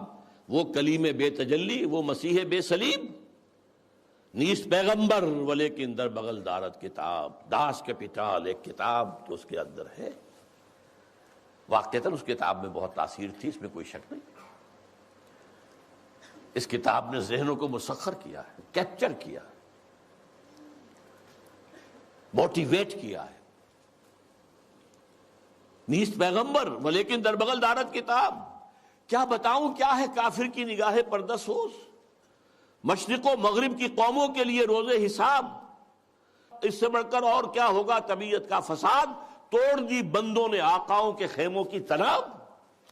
یہ تو دنیا زیر و زبر ہو رہی ہے۔ یہ آقا اور یہ جو بندے تھے جن کو تقدیر کا سبق ہم نے سکھا رکھا تھا، جن کو وہ بھی جو اپنے حالات کے اندر جو تھے وہ مست تھے، یہ اٹھ کھڑے ہوئے ہیں، فساد برپا کر دیا ہے، آقاؤں کے خیموں کی تنابیں توڑ رہے ہیں، تو اس کا کیا جواب ہے؟ یہ تو ایک بہت بڑا فتنہ ہے جو ہمارے لیے، ابلیسیت کے لیے۔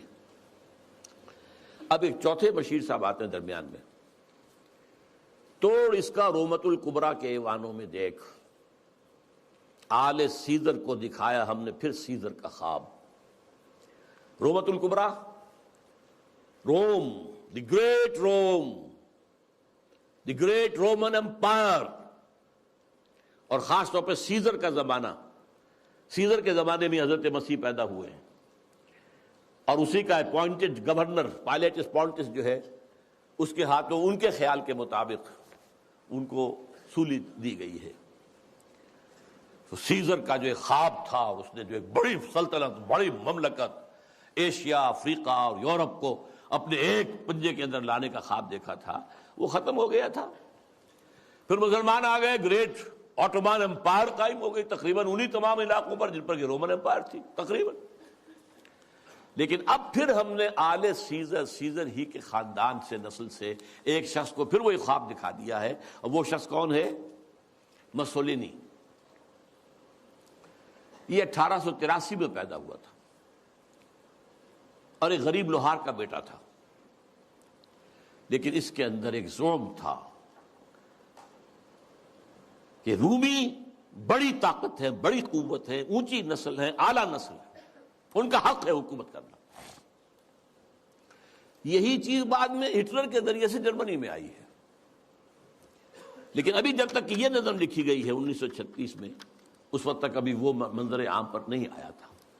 لیکن سبق ایک تھا، فاشزم، چاہے وہ مسولینی کا ہو اور چاہے وہ نازیزم ہے جرمنی کا، ایک قوم، ایک نسل، لہذا ایک بڑی عظیم مملکت بنانے کا اس نے خواب دیکھا۔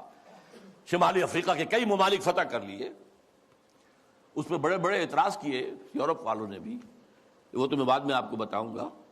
لیکن یہ ہے کہ یہ چوتھے مشیر نے کہا کہ ہم نے توڑ پیدا کر دیا ہے، کمیونزم کا راستہ روکنے کے لیے یہ فاشزم آ گیا ہے، تم گھبراؤ نہیں۔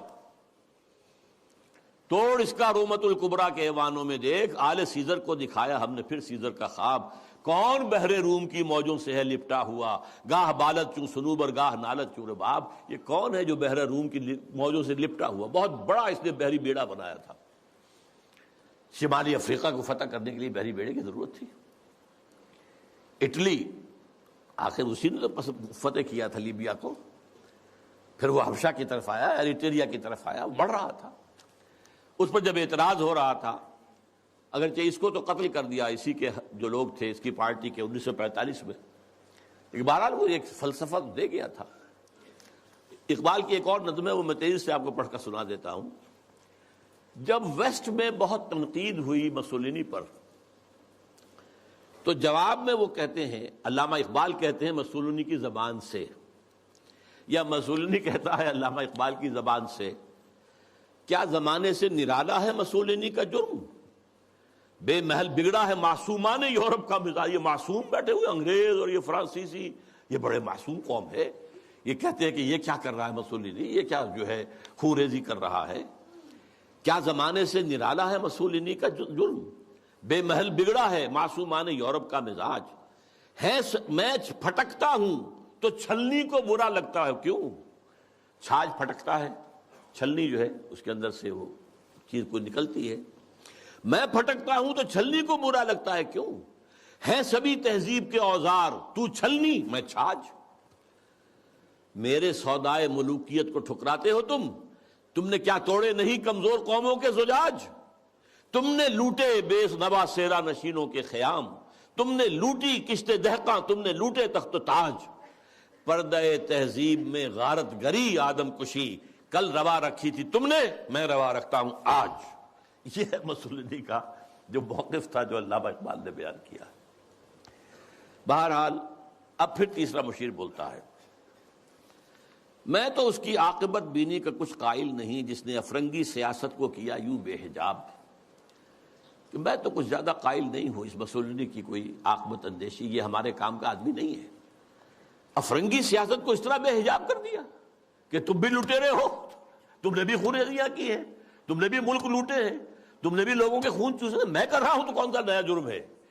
کیا زمانے سے نرالا ہے مسولینی کا جرم؟ وہ کہتا کہ یہ تو اصل میں یہ اشتراکیت کے خلاف، تو یہی جو ویسٹرن کیپٹلزم ہے یہی تو اصل دفاع بن سکتا تھا، اور اسی کو مسولینی کمزور کر رہا ہے۔ میں تو اس کی عاقبت بینی کا کچھ قائل نہیں جس نے افرنگی سیاست کو کیا یوں بے حجاب۔ پانچواں مشیر اب کہتا ہے، اے تیرے سوز نفس سے کار عالم استوار، جناب ابلیس، مہاراج ابلیس، آپ کے سوز نفس ہی سے تو سارا یہ کار عالم جو ہے یہ چل رہا ہے۔ تو نے جب چاہا کیا ہر پردگی کو آشکار، تو نے جب چاہا چھپے ہوئے رازوں کو آشکار کر دیا، کھول دیا، بیان کر دیا۔ آب و گل تیری حرارت سے جہان سوز و ساز، یہ جو آب و گل کا عالم ہے، یہ زمین اور پانی، اسی سے سب کچھ بنا ہے نا۔ وَمِنَ الْمَاءِ خَلَقْنَا مِنَ الْمَاءِ كُلَّ شَيْءٍ حَيٍّ، یہ ساری چیزیں یہیں سے پیدا ہوئی ہیں، پانی اور مٹی، من تین، قرآن کہتا ہے۔ آب و گل تیری حرارت سے جہان سوز و ساز، ابلہ جنت تیری تعلیم سے دانائے کار۔ ابلہ جنت یہ اصل میں حضور کی جو ایک حدیث ہے بیان کی جاتی ہے، میں اس کے سند کا کیا مقام نہیں جانتا، اہل الجنت بلہن، کہ جنت میں لوگ جو ہوں گے وہ ہوں گے بہت ہی سادہ لوگ ہوں گے، بہت شریف ہوں گے، بہت سادہ لوگ، اس سے یہ ابلہ کا لفظ بنا ہے۔ ابلہ جنت تیری تعلیم سے دانائے کار، یہ انسان جو ہے یہ تیری ہی تعلیم سے بڑے بڑے فلسفی بن کر ابھر آئے ہیں۔ تجھ سے بڑھ کر فطرت آدم کا وہ محرم نہیں، سادہ دل بندوں میں جو مشہور ہے پروردگار، خود وہ پیدا کرنے والا بھی آدمی کی فطرت سے اتنا واقف نہیں جتنا آپ ہیں۔ کام تھا جن کا فقط تقدیس و تسبیح و طواف، تیری غیرت سے ابد تک سرنگون و شمسار۔ یہ جو فرشتے جو تھے، یہ جو سارا ان کا کام ہی جو تھا ہمیشہ کے لیے تقدیس و تسبیح و طواف جو ہے، اب یہ تیری غیرت کی وجہ سے ابد تک سرنگون و شمس۔ ایک نظم ہے بال جبریل کے اندر اقبال کی، کہ حضرت جبریل کہتے ہیں ہمدم دیرینا کیسا ہے جہان رنگ و بو، اور ابلیس کہتا ہے سوز و ساز و درد و داغ و جستجو و آرزو۔ پھر حضرت جبریل کہتے ہیں ہر گھڑی افلاک میں رہتی ہے تیری گفتگو، کیا نہیں ممکن کہ تیرا چاہ کے دامن ہو رفو۔ تو نے جو اللہ کے حکم سے سرتابی کی تھی، اپنے اس دامن کو اگر دوبارہ سی لے، رفو کر لے، تو پھر تیرا مقام جو ہے وہ ہو سکتا ہے بلند۔ اس میں وہ کہتا ہے اے جبریل تو واقف نہیں اس راز سے، کر گیا سرگشت مجھ کو سرمست مجھ کو ٹوٹ کر میرا سبو۔ یہ جو میں نے عالم بنایا ہے، اس میں جو کچھ کھیل میں دیکھ رہا ہوں، جو تماشے کر رہا ہوں، جو میرے یہاں پر اداکار جو ہیں کام کر رہے ہیں، میں جن کی پتلیوں کی طرح سے جنہیں نچا رہا ہوں، یہ میرے لیے بہت دلچسپ ہے۔ یہ جو عالم ہے تمہارا، تو فقط اللہ اللہ اللہ، اس عالم میں اب میرا گزر نہیں، اب یہاں میرا گزر ممکن نہیں۔ کس قدر خاموش ہے یہ عالم بے کاخ و کو، یہاں تو کوئی حرکت ہے ہی نہیں، کوئی لڑائی ہو، کوئی جنگ ہو، مار پیٹ ہو، کوئی خونریزی ہو، وہ کچھ بھی نہیں۔ بہرحال گرچہ ہیں تیرے مرید افرنگ کے ساحر تمام، اب مجھے ان کی فراست پر نہیں ہے اعتبار۔ یہ جو ہے پانچواں مشیر، ذرا ایک نوٹ آف کہیے کہ ڈفرنس، ڈسینٹ، کہ یہ جو آپ کے جتنے بھی ہیں اس وقت دنیا میں، جتنے بھی چیلے چانٹے کام کر رہے ہیں، گرچہ ہیں تیرے مرید افرنگ کے ساحر تمام، اب مجھے ان کی فراست پر نہیں ہے اعتبار۔ وہ یہودی فتنگر، وہی کارل مارکس، وہ یہودی فتنگر، وہ روح مصدق کا بروز، روح مصدق کا بروز، بروز کہتے ہیں کسی گزری ہوئی شے یا گزرے ہوئے انسان کی روح کا جزوی طور پر یا کلیہ طور پر کسی اور میں بعد میں ظاہر ہو جانا۔ تو یہ جو کہا ہے کہ مصدق، یہ کون تھے؟ یہ 5ویں صدی عیسوی میں ایران میں پیدا ہوئے، اور جہاں تک تحقیق ہے زرتشت کے یہ پیروکار تھے، اور میرا گمان بھی یہی ہے، بعض لوگوں کا خیال ہے کہ زرتشت جو ہے وہ نبی تھے، واللہ عالم۔ اور سائرس جس نے کہ عظیم تر ایران کی بنیاد ڈالی تھی، جسے قرآن میں ذوالقرنین کہا گیا ہے، وہ اصل میں انہی کا تربیت دادا تھا۔ وہ جلا وطنی کی زندگی میں جب رہا ہے تو انہی کے زیر اثر رہا ہے، واللہ عالم۔ اس نے جو ہے زرتشتی فلسفے کو ذرا آگے بڑھایا۔ زرتشتی فلسفہ جو دنیا میں اب ہے، ہمیں نہیں معلوم انہوں نے کیا کہا تھا، جیسے کہ ایک کرسچینٹی اب ہے، حضرت مسیح نے اصلاً کیا کہا تھا، وہ تو اگر قرآن نہ ہوتا تو ہمیں کیسے معلوم ہوتا۔ بدھ مت اب جو کچھ ہے کیا پتہ واقعتاً وہ گوتم بدھ کی طرف اس کی نسبت درست ہے کہ نہیں ہے۔ اس طرح زرتشت کی طرف جو نسبت ہے، 2 خدا ہیں، ایک نیکی کا خدا ہے یزداں، خدا خیر، اور ایک بدی کا خدا ہے اہرمن، خدا شر۔ البتہ اس کے اوپر بھی ایک خدا کو مانتا ہے، خدائے گاں، یعنی ان دونوں خداؤں پر بھی ایک خدا ہے۔ تو یہ وہی ہے معاملہ کہ ہر جو مشرکانہ نظام ہوتا ہے اس میں ایک بڑے خدا کو مان کر اس کے نیچے چھوٹے چھوٹے خدا کو مانا جاتا ہے، لیکن بڑے خدا کو مانتے ہیں۔ اللہ عرب میں ایک ہی تھا، آلہہ بے شمار تھے، اللہ ایک۔ یورپ میں چاہے وہ گریک سویلائزیشن تھی یا رومن، کیپٹل جی سے لکھے جانے والا گاڈ وہ ایک ہی تھا، اومنی پوٹنٹ، اومنیشینٹ، اومنی پریزنٹ، علی کل شیء قدیر، بکل شیء علیم، اور جہاں ہر جگہ موجود۔ لیکن نیچے گاڈز اینڈ گاڈیسز جو ہیں وہ چھوٹے جی سے لکھی جائیں گی، گاڈز اینڈ گاڈیسز، یہ بے شمار۔ ہندوستان میں اسی طریقے سے یہاں پر بھی دیوی دیوتا بہت، لیکن مہادیو ایک ہی ہے۔ بہرحال وہ اس نے مصدق نے اس فلسفے کو آگے بڑھایا کہ دنیا میں جتنا شر ہے، حسد ہے، کینہ ہے، بغض ہے، غضب ہے، نفرت ہے، لڑائیاں ہیں، دنگے ہیں، فساد ہیں، خون ریزیاں ہیں، یہ سب عدم مساوات کی وجہ سے ہے۔ مساوات اگر قائم کر دی جائے تو یہ ختم ہو جائے۔ لہذا زر، زن، زمین، 3 چیزیں زیر سے شروع ہوتی ہیں، یہ تینوں، زر، زن، زمین، ان کو سب انسانوں میں برابر تقسیم ہو جانا چاہیے۔ یہ فلسفہ ہے جو سب سے پہلے دنیا میں اس طرف آیا ہے، جدھر پھر ایک چھلانگ جو ہے وہ پھر کارل مارکس نے لگائی ہے، لیکن ابتدا کا فلسفہ یہ تھا مصدق۔ 548 عیسوی میں نوشیروان عادل نے اسے قتل کر دیا، اور اس کے بعد مصدقی فرقہ جو اس کا تھا، جتنے بھی پیروکار تھے، ان سب کو بھی تہہ تیغ کر دیا گیا، تو بات ختم ہو گئی۔ تو یہاں پر جو ہے وہ مشیر جو کہہ رہا ہے 5واں، علامہ اقبال کہہ رہے ہیں اس کی زبان سے کہ وہ یہودی فتنہ گر، وہ روح مصدق کا بروز، ہر قبا ہونے کو ہے اس کے جنوں سے تار تار، زاغ دشتی ہو رہا ہے ہم سر شاہین و چرغ۔ یہ جنگلی کوے جو ہے یہ شاہین اور شکروں کے برابر ہو رہے ہیں، کاشتکار زمیندار کے برابر ہو جائے گا، مزدور کارخانے دار کے برابر ہو جائے گا۔ کیا ہونے چلا ہے، کیا ہو رہا ہے، کیا قیامت آ رہی ہے؟ ہماری ابلیسیت کو تو بہت بڑا خطرہ جو ہے ہو چکا ہے لاحق۔ اور یہ اچھی طرح جان لیجئے، یہ صورت اتنی خوفناک تھی کہ پچھلی صدی کے وسط میں، مڈ 50s میں، ویسٹرن بلاک کانپ رہا تھا کمیونزم کی پیشرفت سے، جس آگ، جنگل کی آگ کی طرح بڑھ رہا تھا کمیونزم۔ سن 1917 کا جو ریولوشن تھا، کیسے کیسے چھلانگیں لگائیں، لیٹن امریکہ میں پہنچ گیا، مڈل امریکہ، کیوبا کے اندر موجود ہے، آج بھی موجود ہے، چائنا میں آ گیا، ہندوستان میں کمیونسٹ پارٹی بن گئی۔ یہ جو طوفان آ رہا تھا، اور اس سے بھی بڑھ کر بات کیا تھی، رشیا جو ہے وہ اسپیس کانکویسٹ کے اندر آگے نکل گیا تھا۔ سب سے پہلا سپوٹنک جو ہے وہ رشیا نے پھینکا ہے فضا کے اندر، خلا کے اندر، تو کانپ رہے تھے۔ اس کے بعد انہوں نے یہ سیٹو بنائی اور سینٹو بنائی اور کیا اور بنایا اور نیٹو بنائی سب سے بڑی، یہ سب اس کو کسی طریقے سے. اور سب سے بڑی بات یہ، امریکہ بہادر نے ملینز کی تعداد میں قرآن شائع کر کے انگریزی میں اسے تقسیم کیا مسلمانوں میں. دی گلوریس قرآن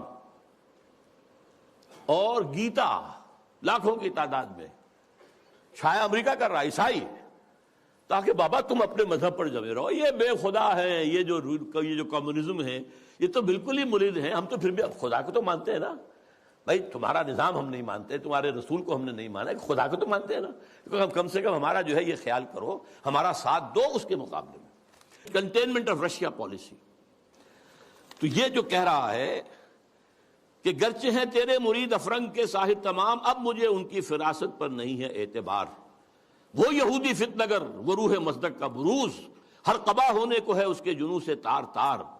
زاغ دشتی ہو رہا ہے ہم سر شاہین و چرغ، کتنی صورت سے بدلتا ہے مزاج روزگار. چھا گئی آشفتہ ہو کر وسعت افلاک پر، جس کو نادانی سے ہم سمجھے تھے کہ مشت غبار. ہم سمجھے تھے تو ایک ہے، ایک ملک میں ریولوشن آ گیا ہے نا، رشیا کے اندر آ گیا ہے، بولشوک ریولوشن آ گیا ہے، مشت غبار ہے بس. دیکھیے تو آندھی بن گئی ہے. چھا گئی آشفتہ ہو کر وسعت افلاک پر، پوری دنیا میں گلوب کے اندر جا رہی ہے. ہمارا نظام، ہمارا جو یہ سرمایہ دارانہ نظام ہے تو ختم ہو جائے گا، تباہ و برباد ہو جائے گا.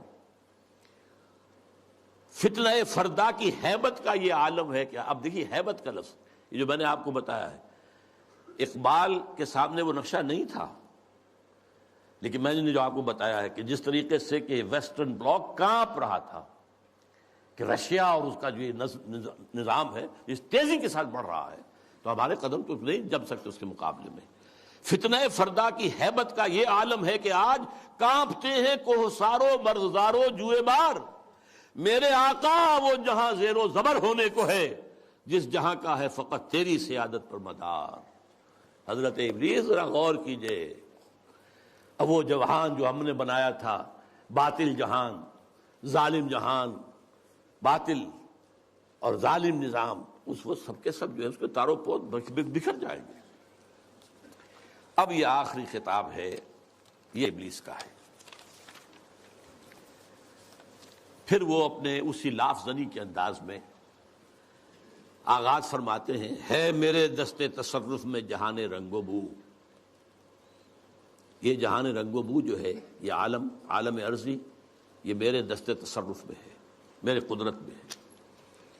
میری فوجیں ہیں، میرے کارندے ہیں، میرے چیلے ہیں، میرے شاگرد ہیں، میرے ایجنٹ ہیں. یہ سب کے سب ہیں جو اس وقت کنٹرول کر رہے ہیں کائنات کو. کیا زمین، کیا مہرما، کیا آسمان تو نہ صرف زمین بلکہ آسمان بھی میرے قبضے میں ہے. میں نے جب گرما دیا اقوام یورپ کا لہو، دیکھ لیں گے اپنی آنکھوں سے تماشا شرق و غرب و شرق. میں نے جب گرما دیا اقوام یورپ کا لہو. اب یہ اقوام یورپ کا لہو گرم ہوا ہے ورلڈ وار نمبر 2. یہ جنگ کن کے مابین تھی؟ اقوام غرب ہی کا تھا. یورپ میں ہوئی، کروڑوں انسان قتل ہوئے. اور اب ورلڈ وار 3 از ان دی آفنگ، سر پر لٹکی ہوئی ہے. کچھ ٹائم فیکٹر کی بات ہے، کتنا وقت لگے. یہ میرا مستقل موضوع ہے جس پر میری گفتگویں ہوتی رہتی ہیں، اس وقت وقت نہیں ہوں گا زیادہ، لیکن بہرحال وہ سر پہ ٹنگی ہوئی تلوار کے مانند ہے. دیکھ لیں گے اپنی آنکھوں سے تماشا غرب و شرق، میں نے جب گرما دیا اقوام یورپ کا لہو. سب کو دیوانہ بنا سکتی ہے میری کیا امامان سیاست، کیا کلیسا کے شیوخ. سب کو دیوانہ بنا سکتی ہے میری ایک ہو. کارگاہ شیشہ جو ناداں سمجھتا ہے اسے توڑ کر دیکھے تو اس تہذیب کے جام و صبو. ذرا دیکھے تو صحیح، اس تہذیب کو کون توڑ سکتا ہے؟ اس کے جام و صبو کون توڑ سکتا ہے؟ آئے کوئی میدان میں توڑے اسے. وہ تہذیب جس کا اس وقت کے دہائی دے رہا ہے Bush, our way of life, our civilization، یہ اسلامک فنڈامنٹلزم سے اس کو خطرہ ہے. our way of life، یہی فرعون نے کہا تھا اپنے درباریوں سے کہ یہ جو موسیٰ اور ہارون دو آ گئے ہیں، یذهبا بطریقتکم المثلی، تمہاری آئیڈیل تہذیب کو ختم کرنے کے درپے ہیں، یہ تمہارے نظام کو ختم کر دیں گے۔ آج وہی بات جو ہے بش کہہ رہا ہے۔ ہماری اس تہذیب کے توڑ کر دیکھے تو اس تہذیب کے جام و سبو دست فطرت نے کیا ہے جن گریبانوں کو چاک، مزدکی منطق کے سوزن سے نہیں ہوتے رفو۔ اب یہ بہت عمدہ شعر ہے کہ اللہ تعالیٰ نے جو خالق ہے انسان کا، امتیازات اس نے رکھ دیے ہیں اس کی سرشت کے اندر۔ میں لفظ فطرت استعمال نہیں کر رہا ہوں، یہ دو الفاظ علیحدہ ہیں۔ سرشت، سرشتن گودنا، یہ جو ہماری جو اینیمل انسٹنکٹس ہیں وہ سرشت ہے، جو ہمارے اندر جو روحانی تقاضے ہیں وہ ہماری فطرت ہے۔ فطرت اللہ التی فطر الناس علیہا، اس کی تو نسبت جو ہے ذات باری تعالیٰ کے ساتھ ہے، وَنَفَخْتُ فِيهِ مِن روحی۔ لیکن انسان کی سرشت کے اندر ظاہر بات ہے، جینز کے اندر کہہ لیجیے آج کی اصطلاح میں فرق تو ہے۔ کوئی زیادہ ذہین پیدا ہوتا ہے، کوئی غبی ہے، کچھ زیادہ جسمانی صحت والے جینز لے کر آتا ہے، کوئی بنیادی طور پر ایسے جینز لے کر آ رہا ہے کہ بیمار ہو رہا ہے، اور بیماری بھی ایسی جو لا علاج ہے۔ تو یہ تو فرق اور امتیاز تو رہے گا۔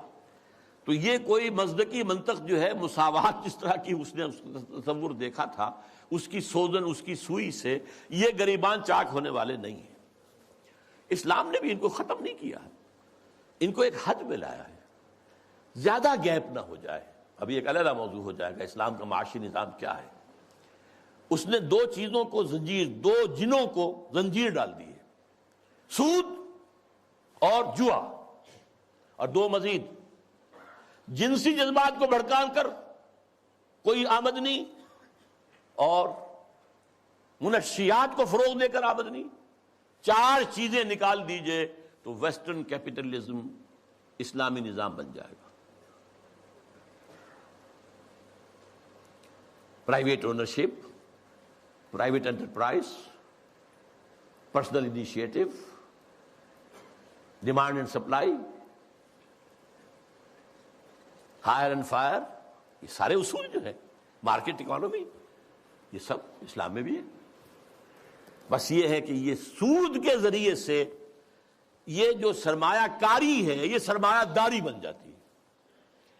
جیسے وہ آکاش بیل ہوتی ہے، درخت کے اوپر چھا گئی اور اس پورے درخت کی جو جتنی بھی اس کے اندر توانائی تھی کھینچ لیا اس کو، اس نے وہ پھر سرمایہ داری بن جاتی۔ جوا، سٹاک ایکسچینج، ایک ہینڈل جو ہے ادھر سے ادھر کیا اور کریش ہو رہا ہے، مارکیٹ کریش ہو رہی ہے، بلینز اینڈ بلینز گون، اور وہ صرف ایک لیور کو کھینچنے کی بات ہے۔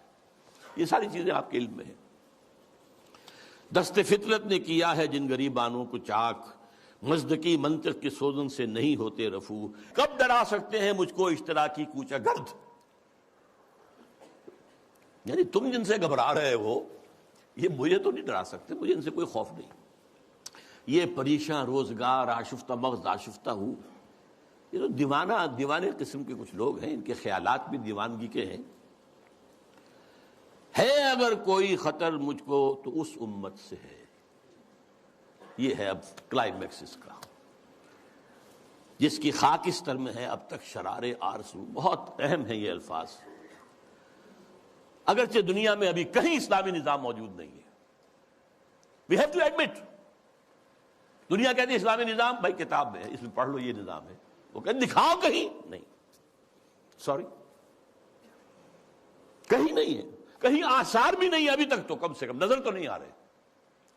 لیکن اس کی نگاہ دیکھ رہی تھی جبریل، اس ابلیس کی 80 برس پہلے، اور آج وہی ویژن ویسٹ کو حاصل ہو چکا ہے۔ اس کی خاکستر میں ہے اب تک شرار آرزو۔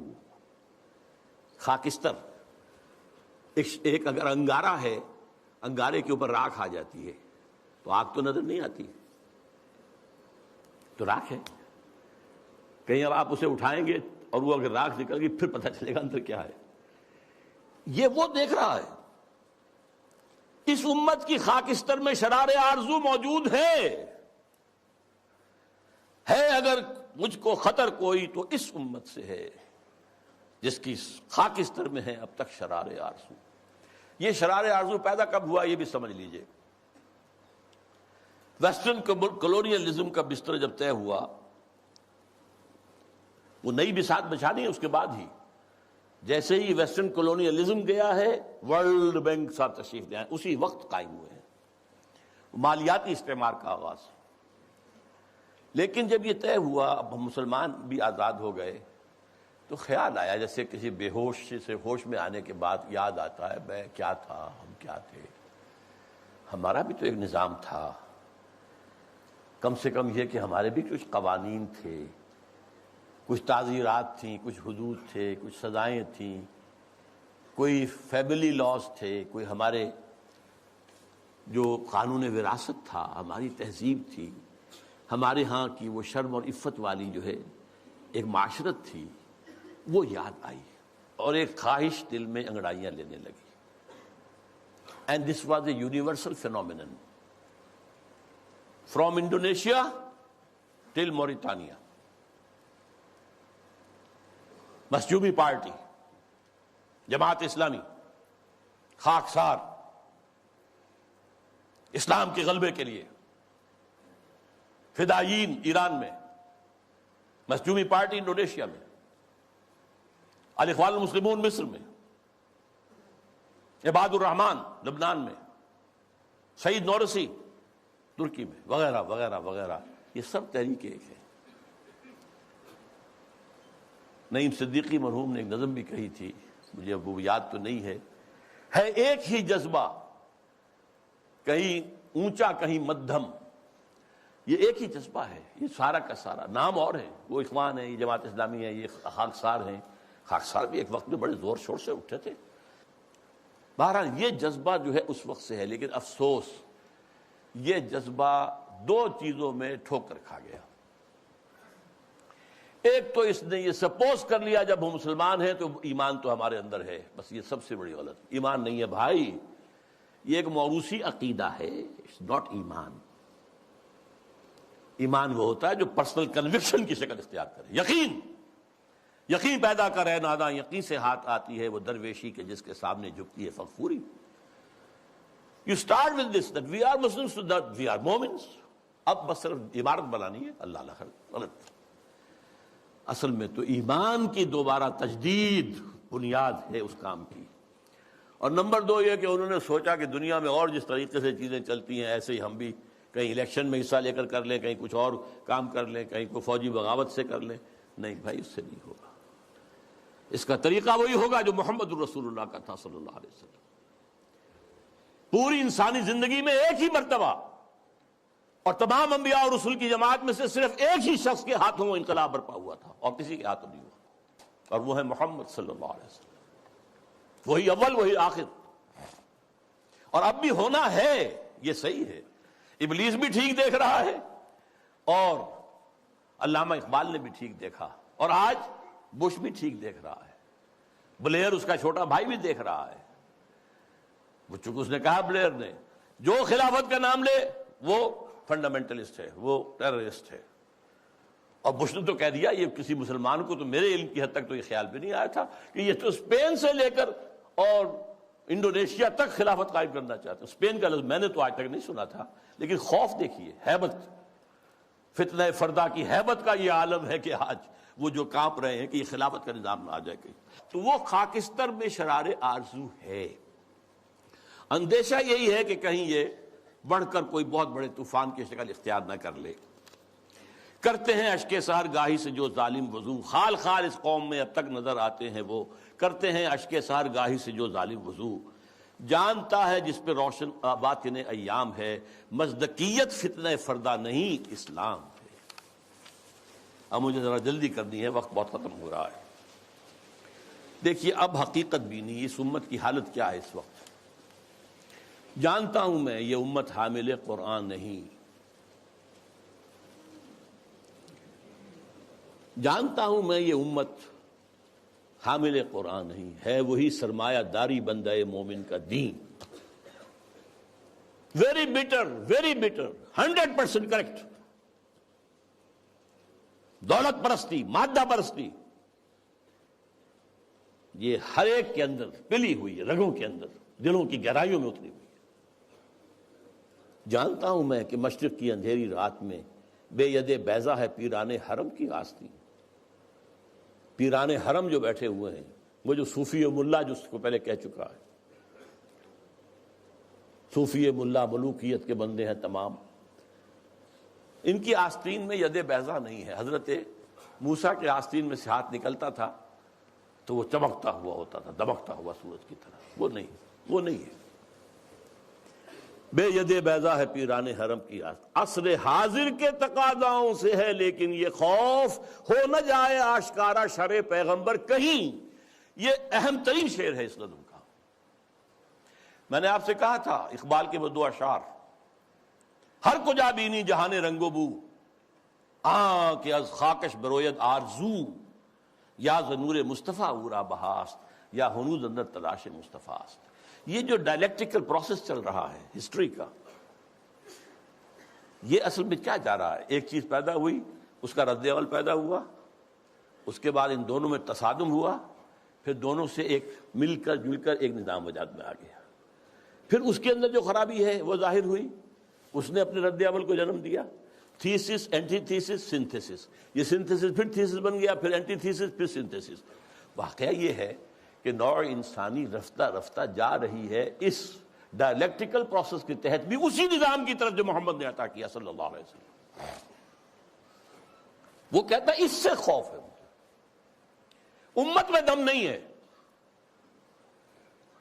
اس کا قول ہے یہ، اللہ کرے گا اس امت میں جہاں پیدا ہو جائے گی. لیکن کہہ وہی رہا کہ میں جانتا ہوں میں یہ امت حامل قرآن نہیں ہے، وہی سرمایہ داری بندہ مومن کا دین.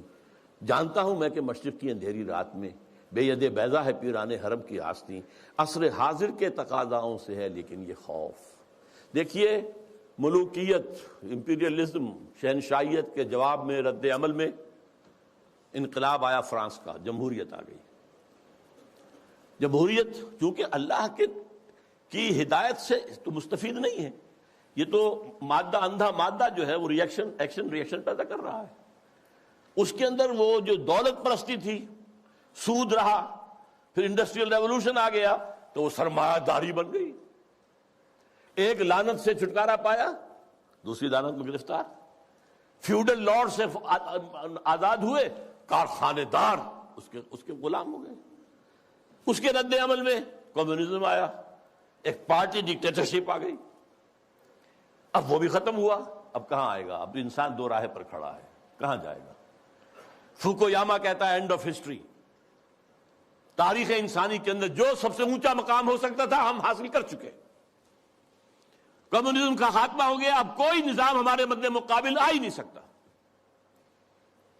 اس کا ایک جواب لکھا ہے تو ہمارے پاکستان کے ہی عابد اللہ جان، اینڈ آف ہسٹری کی جواب میں اینڈ آف ڈیموکریسی کتاب لکھی ہے.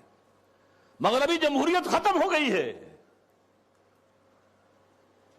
مغربی جمہوریت ختم ہو گئی ہے. اس کے دلائل، اس کے شواہد تفصیل کے ساتھ اس کی کتاب کو پڑھیے. اور اب اسلام جو آئے گا سنتھیسس ہوگا، اب وہ ہوگا اسلامی جمہوریت، اسلامی سوشلزم. سوشلزم میں جو خیر تھا وہ بھی اسلام کے اندر ہے. خیر یہی تھا نا کہ ہر ایک کے لیے بنیادی ضروریات جو ہے فراہم کر دی جائیں. یہ تو اسلام میں ہے. ہم نے نہیں کیا تو ہم مجرم ہم ہیں. اسکینڈینیوین سوشلزم اپنی ٹاپ کے اوپر کھڑا ہوا ہے، لیکن اسلام کا سوشلزم اس سے کہیں آگے جائے گا. جمہوریت ٹاپ کی، جہاں ایک بوڑھی عورت جو ہے وہ ٹوک سکتی ہے امیر المومنین عمر فاروق کو رضی اللہ تعالیٰ عنہ. ایک شخص ان سے احتساب کر سکتا آپ کا کرتا کیسے بنا ہوا یہ بتائیں، کہاں سے آیا کپڑا؟ یہ اس کا خواب وہ تو اسلام میں ہے. لیکن یہاں جیسا کہ میں نے کہا اسلامی جمہوریت ہوگی، اللہ کی حاکمیت کے تحت عوامی خلافت، اسلامی سوشلزم ہوگا. ہر ایک کی بنیادی ضروریات کی کفالت زکوٰۃ کے نظام کے ذریعے سے. یہ نظام ہے.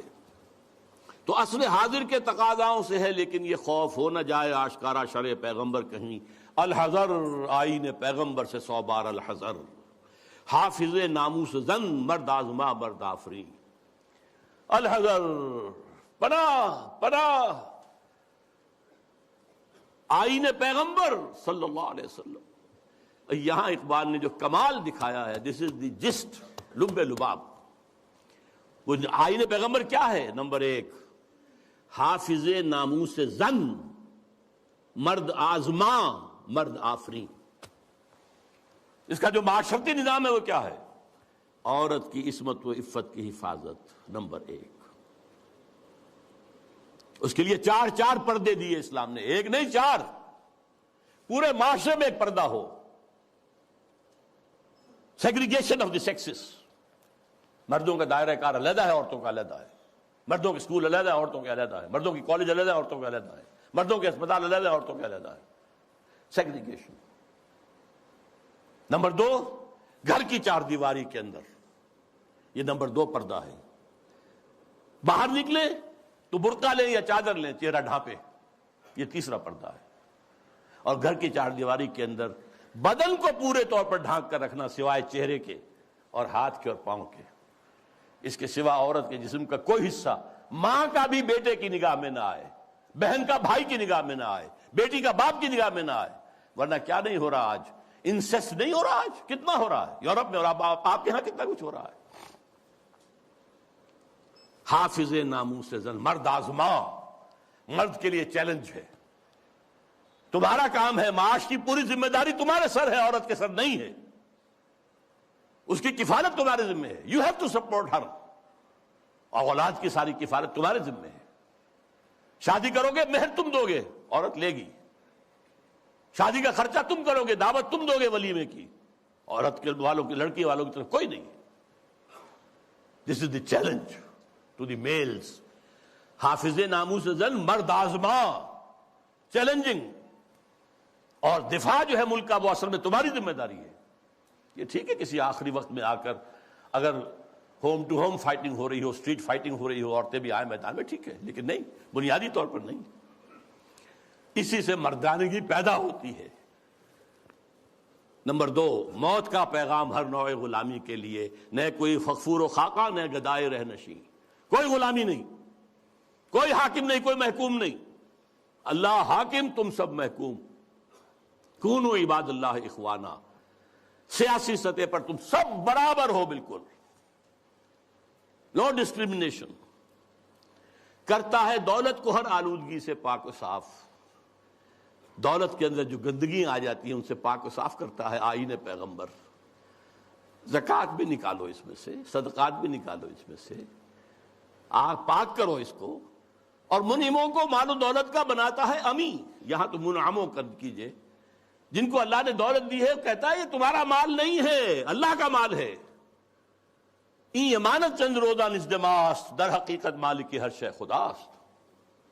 یہ تو امانت ہے، جو مالک ہے اس کی مرضی کے مطابق میں تصرف کرو گے۔